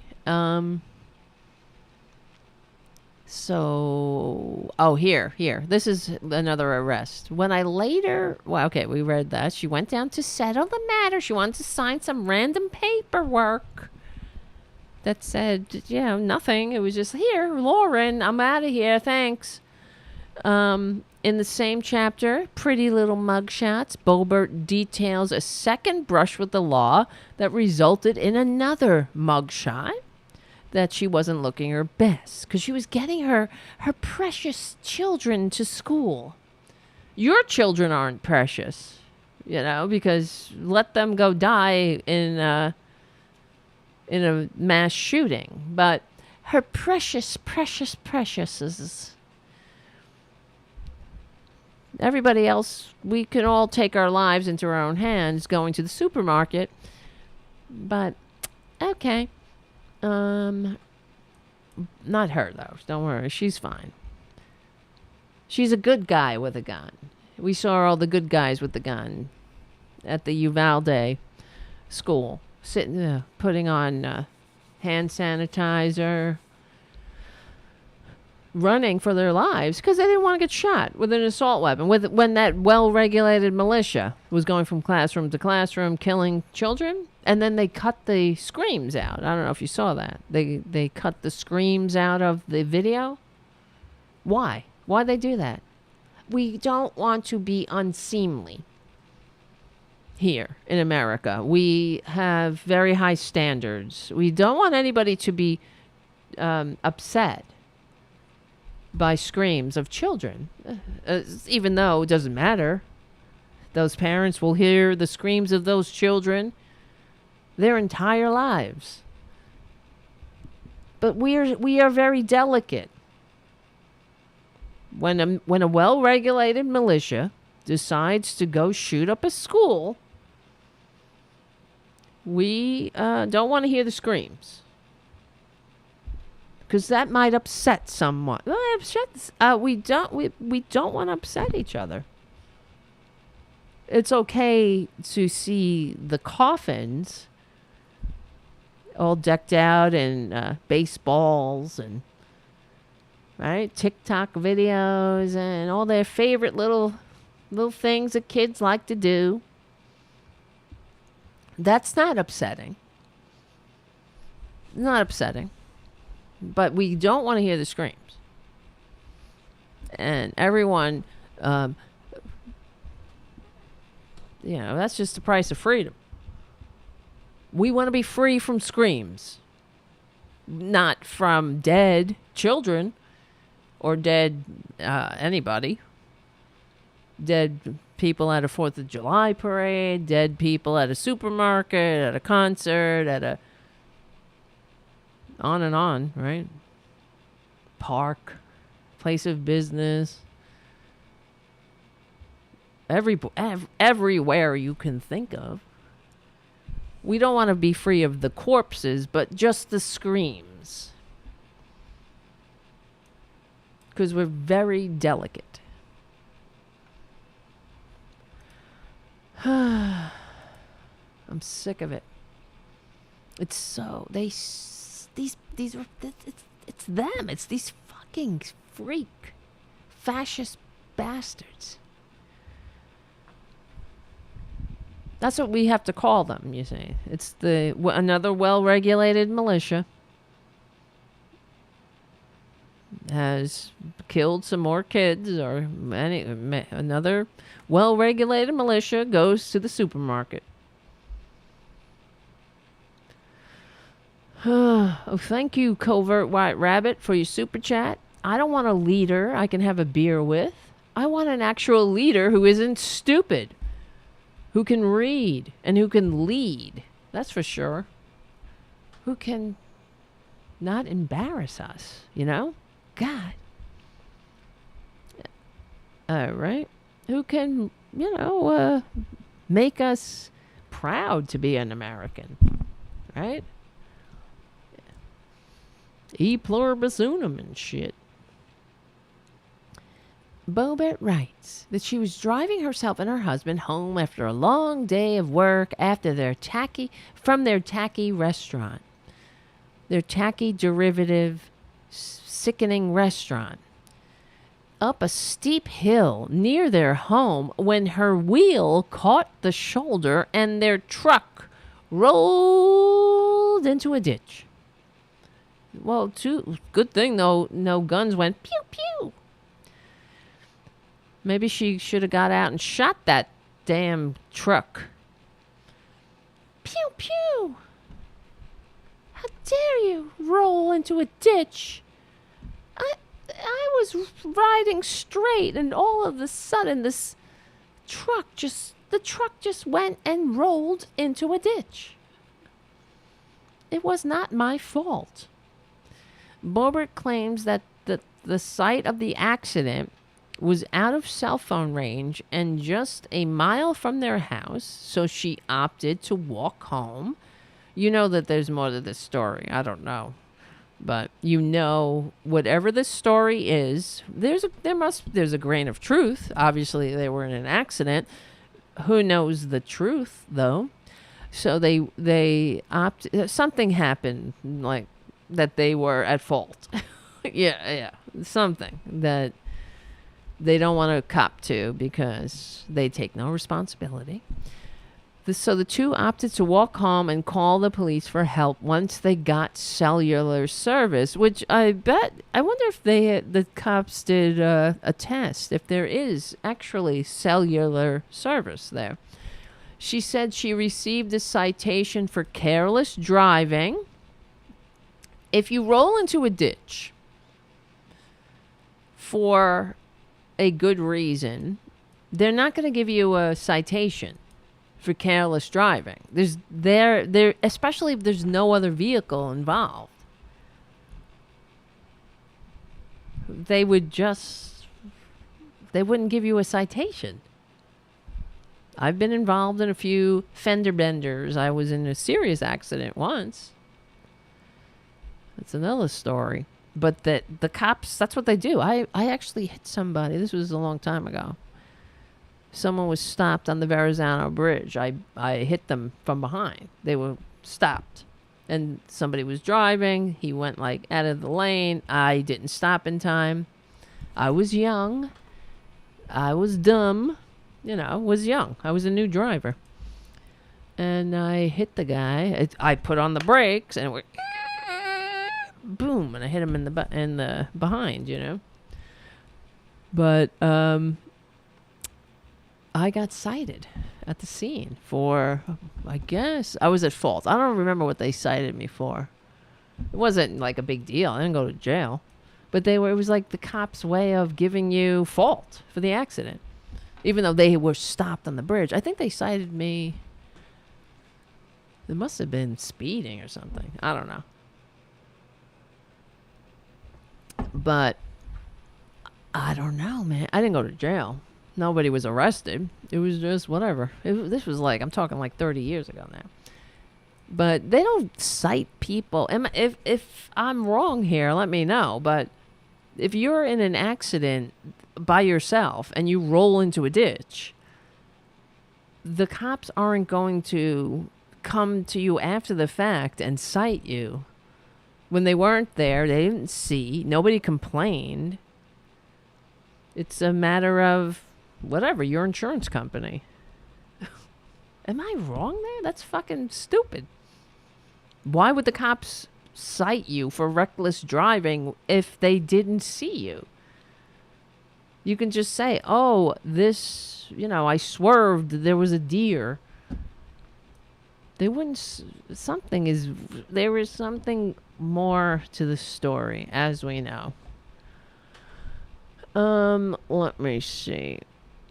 So she was later arrested. This is so insane for this. She just driving. She hit a bump. And then all of a sudden she was arrested. Because she failed to call the police for help. What a fishy bitch, really. Ugh. She thinks we're all stupid. And this is the other thing. It's the mark of a sociopath. The amount of lies and the way that they lie so incessantly and think we will all just believe everything she says. Even though it doesn't make sense. And that's the mark of a sociopath. They think we are dumb. They are smart. And no matter what, we will believe what they say. It's like Trump, because he'll just lie, even though it's like, wait. We have you on tape right here. No, I didn't say that. Blah, blah, blah. That's a sociopath. They think that they are so superior to everyone else that we will believe every lie that drips from their lie holes. So she says that she walked home and then she received a citation, failed to resolve. So she received a citation for careless driving, and once again, she failed to resolve the citation after the fact. She writes that she was later arrested while driving her sons to school for failure to pay the ticket. They arrest you for failure to pay a ticket. No. This is fucked up. You get fined, the tickets become, you end up, you could lose your license because the tickets compound. They suspend your license.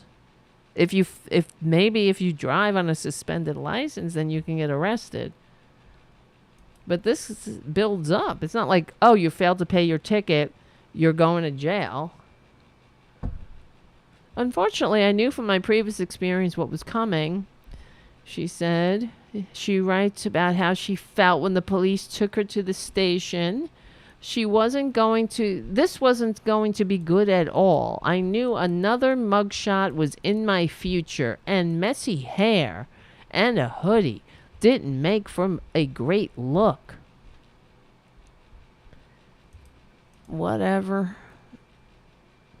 The freshman congressman is running for her second term in office after a turbulent tenure that included her scrutiny of the vote on January 6th and to challenge the 2020 election results. You fucking traitor.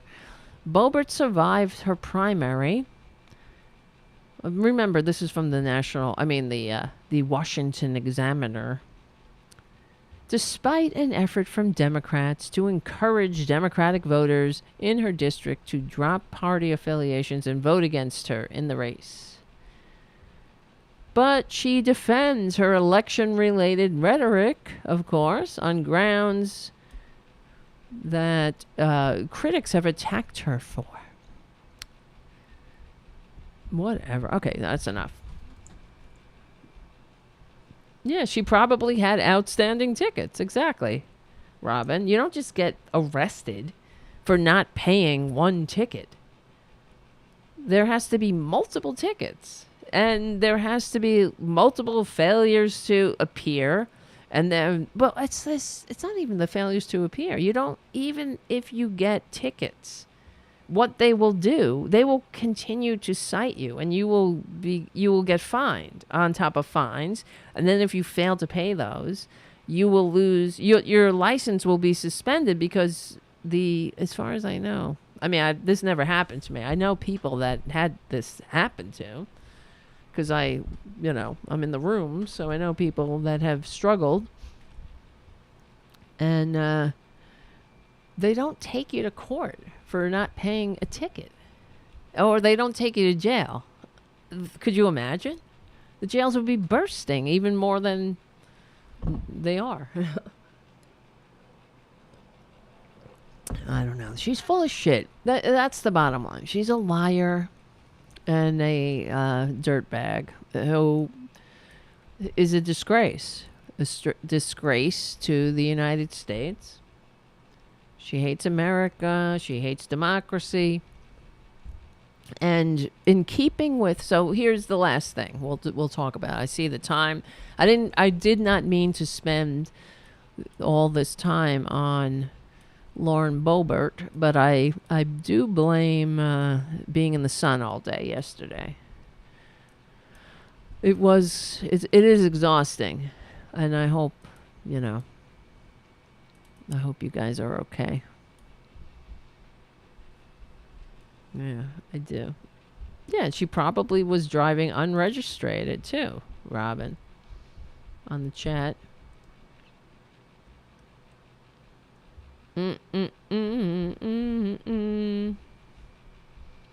So let me see. Hold on a second.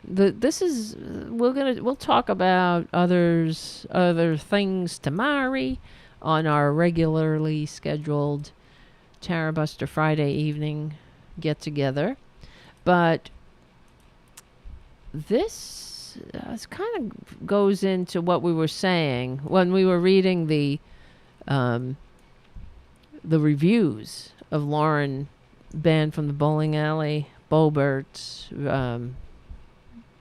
bullshit book. There's a lot of B's in that sentence.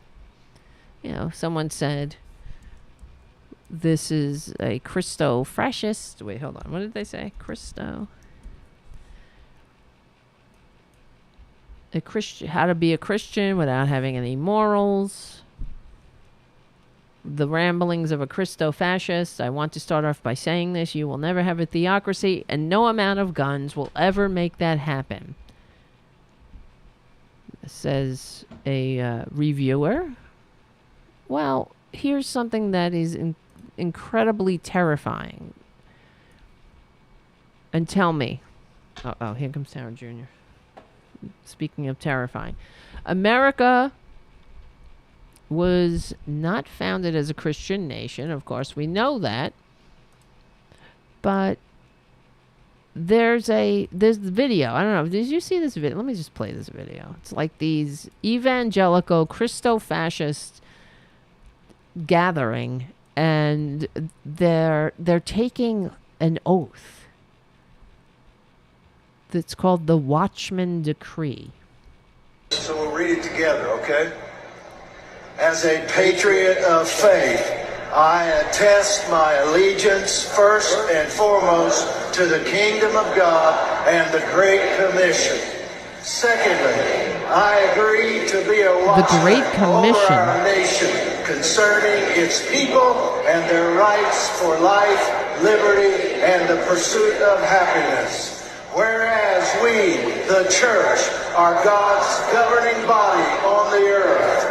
Whereas we have been given legal power from heaven and now exercise our authority. Whereas we are God's ambassadors and spokes. It's getting louder and louder. They're like, whereas we are God's, and they're getting more. They're getting, what's the word? I don't know. They're getting more worked up. It's like a frenzy.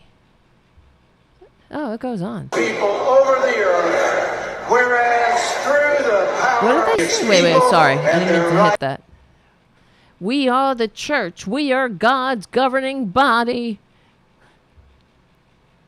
on the earth. Church are God's governing body on the earth. Whereas we have whereas like they're reading a law, like the Declaration of Independence. Whereas we have been given legal power from heaven, a fantasy land that doesn't exist except when you're dead. They've been giving legal power from this mythical place. Legal power from heaven and now exercise our authority. Huh. They haven't been exercising it all along? Whereas we are God's ambassadors and spokespeople over the earth. Spokespeople. You got to give them props. They're woke. Being so woke and PC, usually they'll say spokesmen. We are God's ambassadors. Okay, well, let's show us. Don't tell us. Show us. But we will never see it. Because they're not talking about being God's ambassadors by making the world a better place for all. They are talking about destroying democracy and putting everyone in their place according to what they think, well, what they, tell us this giant cloud being wants. And what the funny thing is, the giant cloud being, what that giant cloud being wants is what they want. It's what their sick, small, racist, homophobic, transphobic, horrible, anti-human point of view can handle. They can't handle democracy. Okay, it goes on. Whereas through the power of God, we are the world influencers. World influence. Because of our covenant with God. That guy you can hear the one guy there. He's very enthused. He knows he's got like center stage. He's working it. We are equipped and delegated by him to destroy every attempted advance of the enemy. Go to church. Shut up and pray in your closet. every attempted advance of the enemy. What, the enemy like hunger, poverty, of division, indifference, isolation? No, none of that. That's not the enemy. The enemy is decency, democracy, dignity, humanity, leaving no one behind. E pluribus unum. That's the enemy. We make our declarations. We decree that America's executive branch of government will honor God and defend the Constitution. That guy's gonna have an aneurysm. We decree that America's executive branch of government will honor God and defend the Constitution, if only. Okay? Honoring God, according to them, that is, if their God, is diametrically opposed to honoring the Constitution. That's a little pesky. It's a pesky reality. We decree that our legislative branch, Congress, will write laws that are righteous. Will write only laws that are righteous and constitutional. Like what? What's righteous and constitutional? Because you know what that means. It's you are not a human being if you're not like them. If you don't know your hierarchy, you're not constitutional. Everything that doesn't fit into their sickness is unconstitutional, when the fact is they're unconstitutional. The Democrats really need to step up and start saying this shit without feeling like they're offending their Christian whatever. Be a real Christian. Say, I'm sorry, yeah, I'm a Christian. You know, everybody's got to be a fucking Christian now, which is ridiculous. But, okay, if you're a Christian, I follow what Jesus said. I don't leave anybody behind. But I don't wear my religion on my sleeve, because that's what the ancient socialist hippie who hung out with a bunch of dudes told me, and a woman, told me to do. To pray in my closet and keep it to myself, but do good works. That not to wear it in my mouth, but in my works, right? Not just tell everybody. Show me. Oh, but they can't. I don't know. You know, now we know they're Christian by the way that they hate. They hate everybody. That they hate the Christ they pretend to worship. And if he came back, they'd crucify him again. We decree that our judicial system will issue rulings that are biblical and constitutional. Our judicial system will issue rulings that are biblical and constitutional. Hello? You see, they don't even see how disgusting they are. We declare that we stand against wokeness. That guy, I really want to smack him legally and peacefully, that guy. Can you hear? We decree that we stand against wokeness. He's very animated. We stand against wokeness, which is just a word for not being a dick, being decent, being respectful to your fellow citizen. That's all it is, you stupid, fascist, anti-American goon.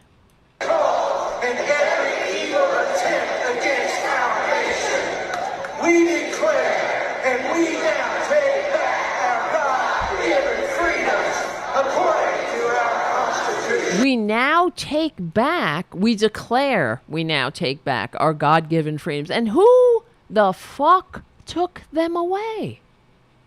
See, when they're taking away freedoms to not die in a back alley, you know, that's taking away our God-given freedoms.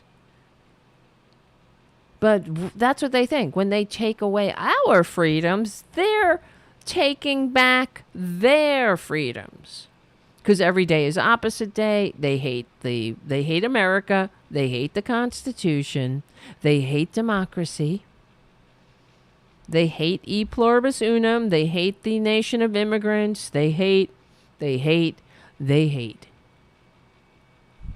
if only they would just stay on your little compounds, you know?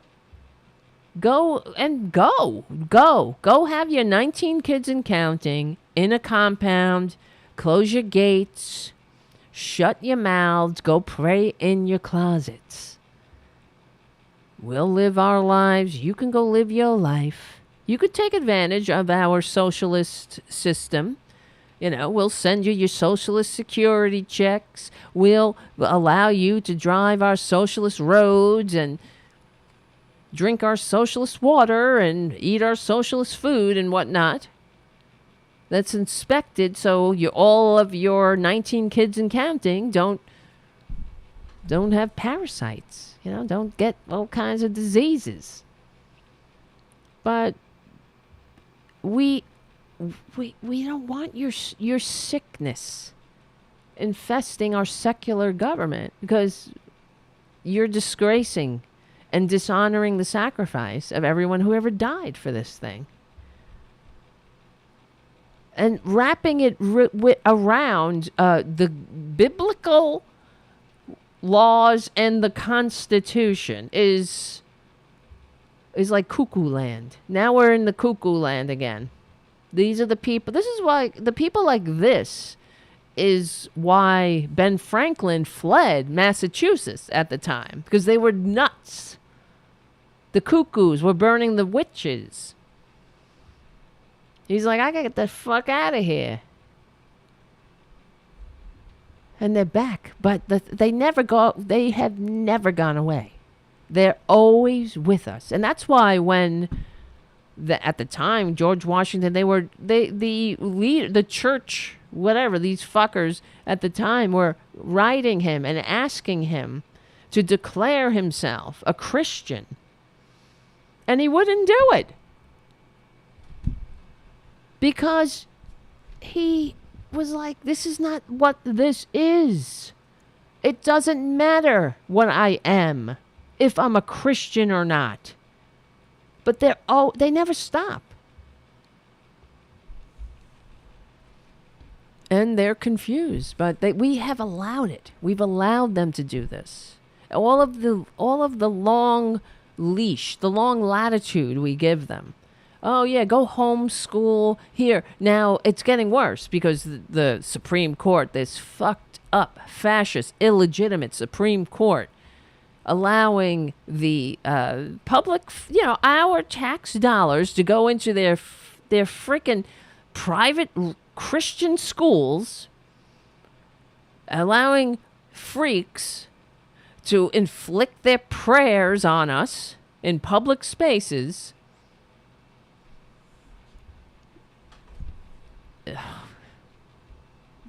And we've allowed it. We've allowed them to get away with it. And this is what, reap what you sow here.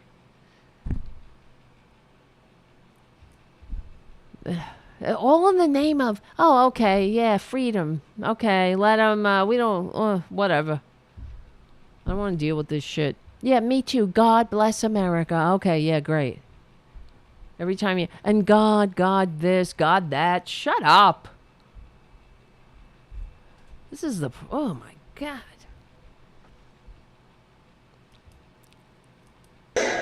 We declare that we take back influence at the local level in our community. That guy is just yelling. We declare we take back influence at the local level. Oh, you're so angry. Where is this Prince of Peace? Why are you making this goddamn declaration Why aren't you at a soup kitchen giving out all of your possessions to those less fortunate? Why? Well, I'm following your Jesus. That's what he told you to do. That's what he said. He didn't say, be a dick to other people. He didn't say, show your dick to other people. Lauren Boebert, just by the way. He didn't, in a bowling alley, I should say. In a bowling alley. When nobody's asking. He said, go in your closet. Shut your filthy mouth. Stop pretending to be so holy, because you want everybody to see. Keep your filthy religion out of the government, right? Render unto Caesar what is Caesar's. Leave us alone. Go and, because the kingdom of whatever, the heaven that you seek is not of this earth. So why are you so involved in our secular government? Go into your church. Get involved in your church. If somebody comes and is like, I'm having a problem, let me talk it out. Go and help that person. No, but you got to be like, we declare. We decree that we take back and permanently control positions of influence and leadership. And permanently control positions of influence and leadership in the 7 mountains. And you know what that is? It's, let me see, the 7 mountains. Of course, it's a Christo-fascist thing. They're talking about, where is it? Schools, 7 mountains.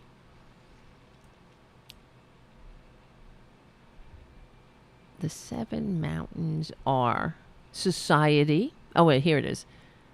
Media, government, education, economy, family, religion, and celebration, quote, or parentheses, arts and entertainment. That's what they want to do. It sounds like the system the founders overthrew, and it sounds like it because it is. They want to take over. No more TV shows that don't have moral, Christian values in them. No more entertainment. No more media that goes against the dim, dear leader. The godly education. No more allowing normal society. The economy. Family. You know what that means. No more forming legal marriage contracts with somebody who has the same pee-pee. Forget that. They're going to tell you what the pee-pee is of the person who, if you want to form a marriage, you want to form a contract with somebody, you want to be free to build a life with somebody, that somebody better have an opposite pee-pee. You got an innie, they better have an outie. Because it's the pee-pee patrol. God, their God, the 7 mountains should be the pee-pee, that should be one of the mountains. Because it really is the most important thing to them. Who's got a pee-pee? What's it doing? What's it wearing? What's it, what's the pee-pee up to? What bathroom is it in?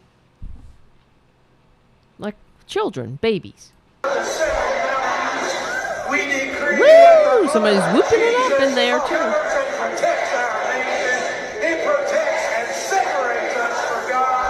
Wow. Jesus.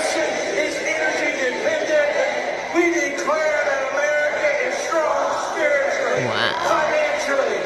They're going to have an aneurysm. We decree that evil carries no power. Evil. What does that mean? Woke? That's... God, that guy. We decree that we will operate in unity. Operate in unity. Oh, you really? How interesting. going beyond non-denominational lines in order to accomplish the purposes of God. What? What's that? Huh? Because it certainly isn't abortion. You don't want to limit abortions, clearly. All you want to do is kill women. They stand before... This is the other thing, we talk about it all the time. I say it because I hope Democrats are listening. You want to go after them about abortion, you want to just say the truth. If you want to limit abortion, vote Democratic. If you don't really want to limit abortion, though, because you stand against every policy that actually reduces the abortion rate. Universal health care, higher education, living wages, every policy is, you hate that policy. All you want to do is make abortions unsafe. So not only are there more abortions, there are more dead women. So they're just all about death.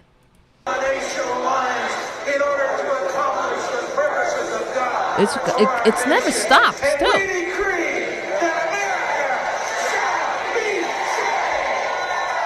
America shall be saved. Woo!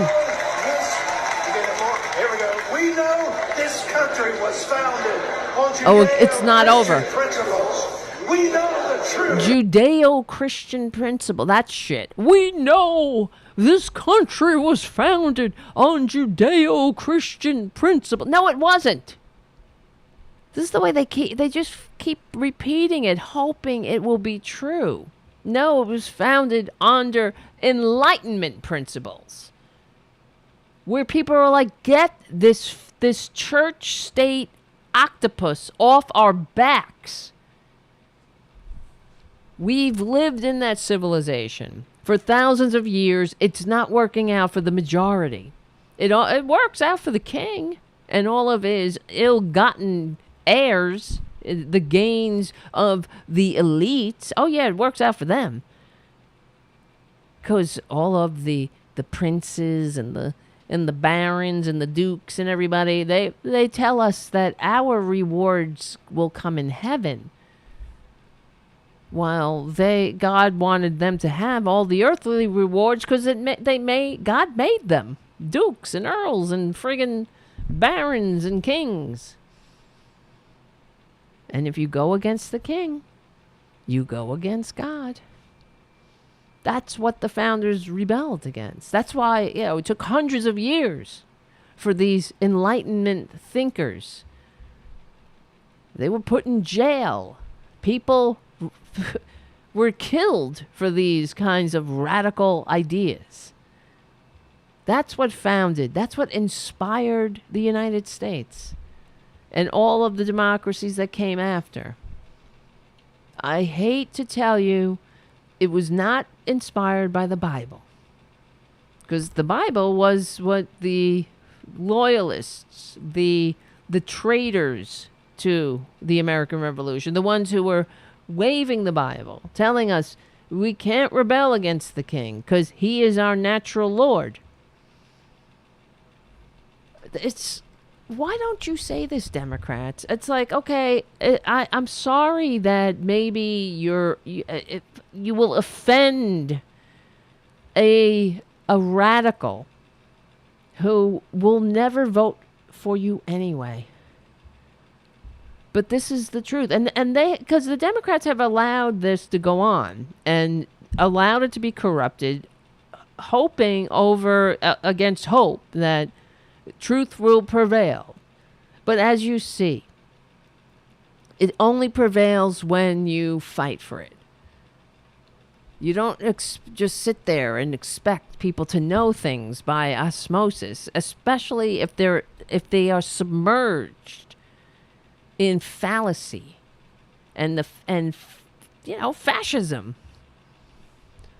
We know this country was founded on Judeo-Christian principles. No. We know. No. Therefore, we stand for truth, and we will never be deceived.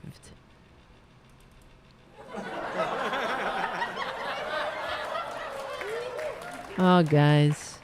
Ain't that cute? We will never be deceived.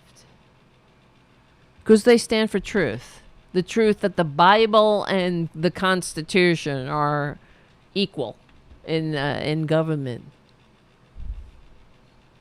Therefore, we stand for truth and will never deceive. We will never stop. Never. We will never. We will, what? Never give up or give in. We will take our country back. We will honor the one true God, the God of Abraham, Isaac, and Jacob. America shall be saved. Now give it praise. Holy shit. America! That guy needs a nap now. America shall be saved! Wow.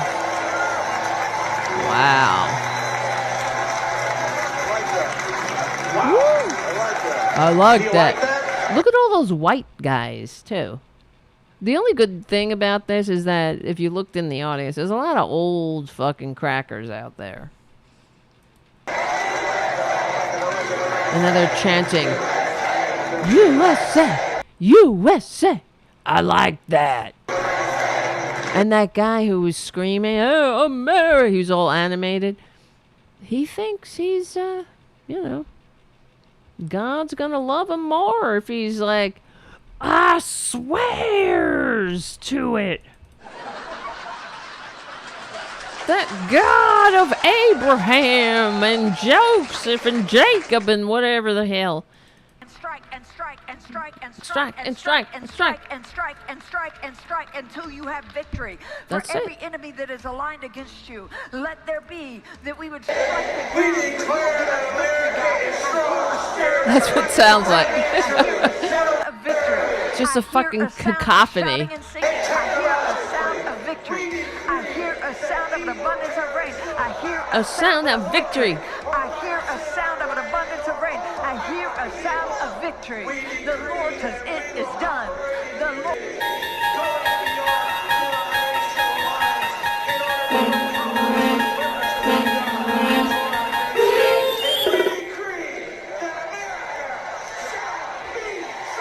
Strike and strike and strike and strike and strike until you have victory.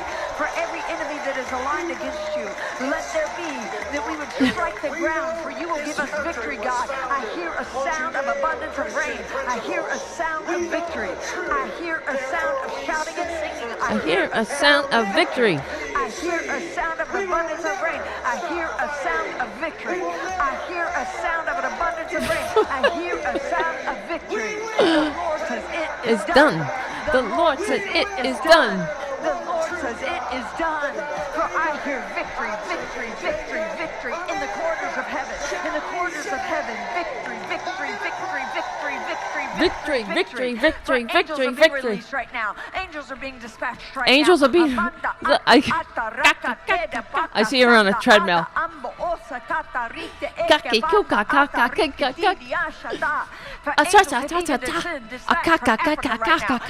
Right now. Africa right now. Africa. Africa right now. Africa. They're coming Africa. here. They're Coming. coming here. They're In coming. the name of Jesus from South America. They're behind me. They're coming here. They're What? coming here. They're coming here. They're coming here. From Africa, from South America, angelic forces, angelic reinforcement, angelic reinforcement, angelic reinforcement. Pika hata anda ata, ora mata anda eke manda rasata. For I hear the sound of victory. I hear the sound of victory. I hear the sound of victory. I hear the sound of victory.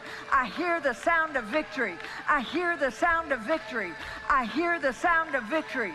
I hear the sound of victory. I hear the this is sound when you're of slowing down and it's in your cool down.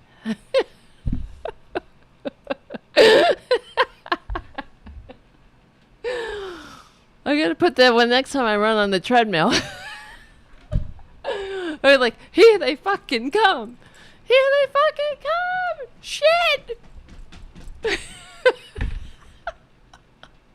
Caca, caca. The people who fucking kicked me out. They'd be like, oh shit, she's here again. Caca, caca, caca, caca. Oh my God, help us.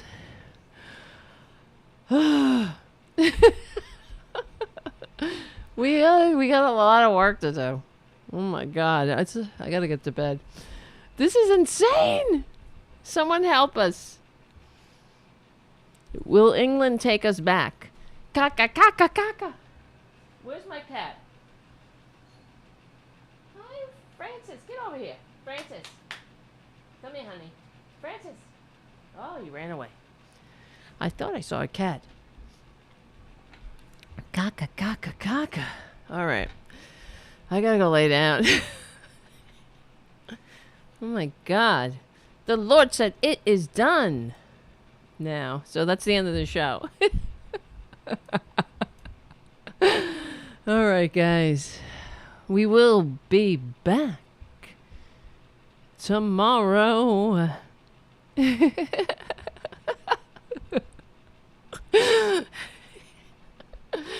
I can't help it. It is insane. It's madness. It's absolute madness. And hopefully the future will understand that we're trying here, you know? We're trying.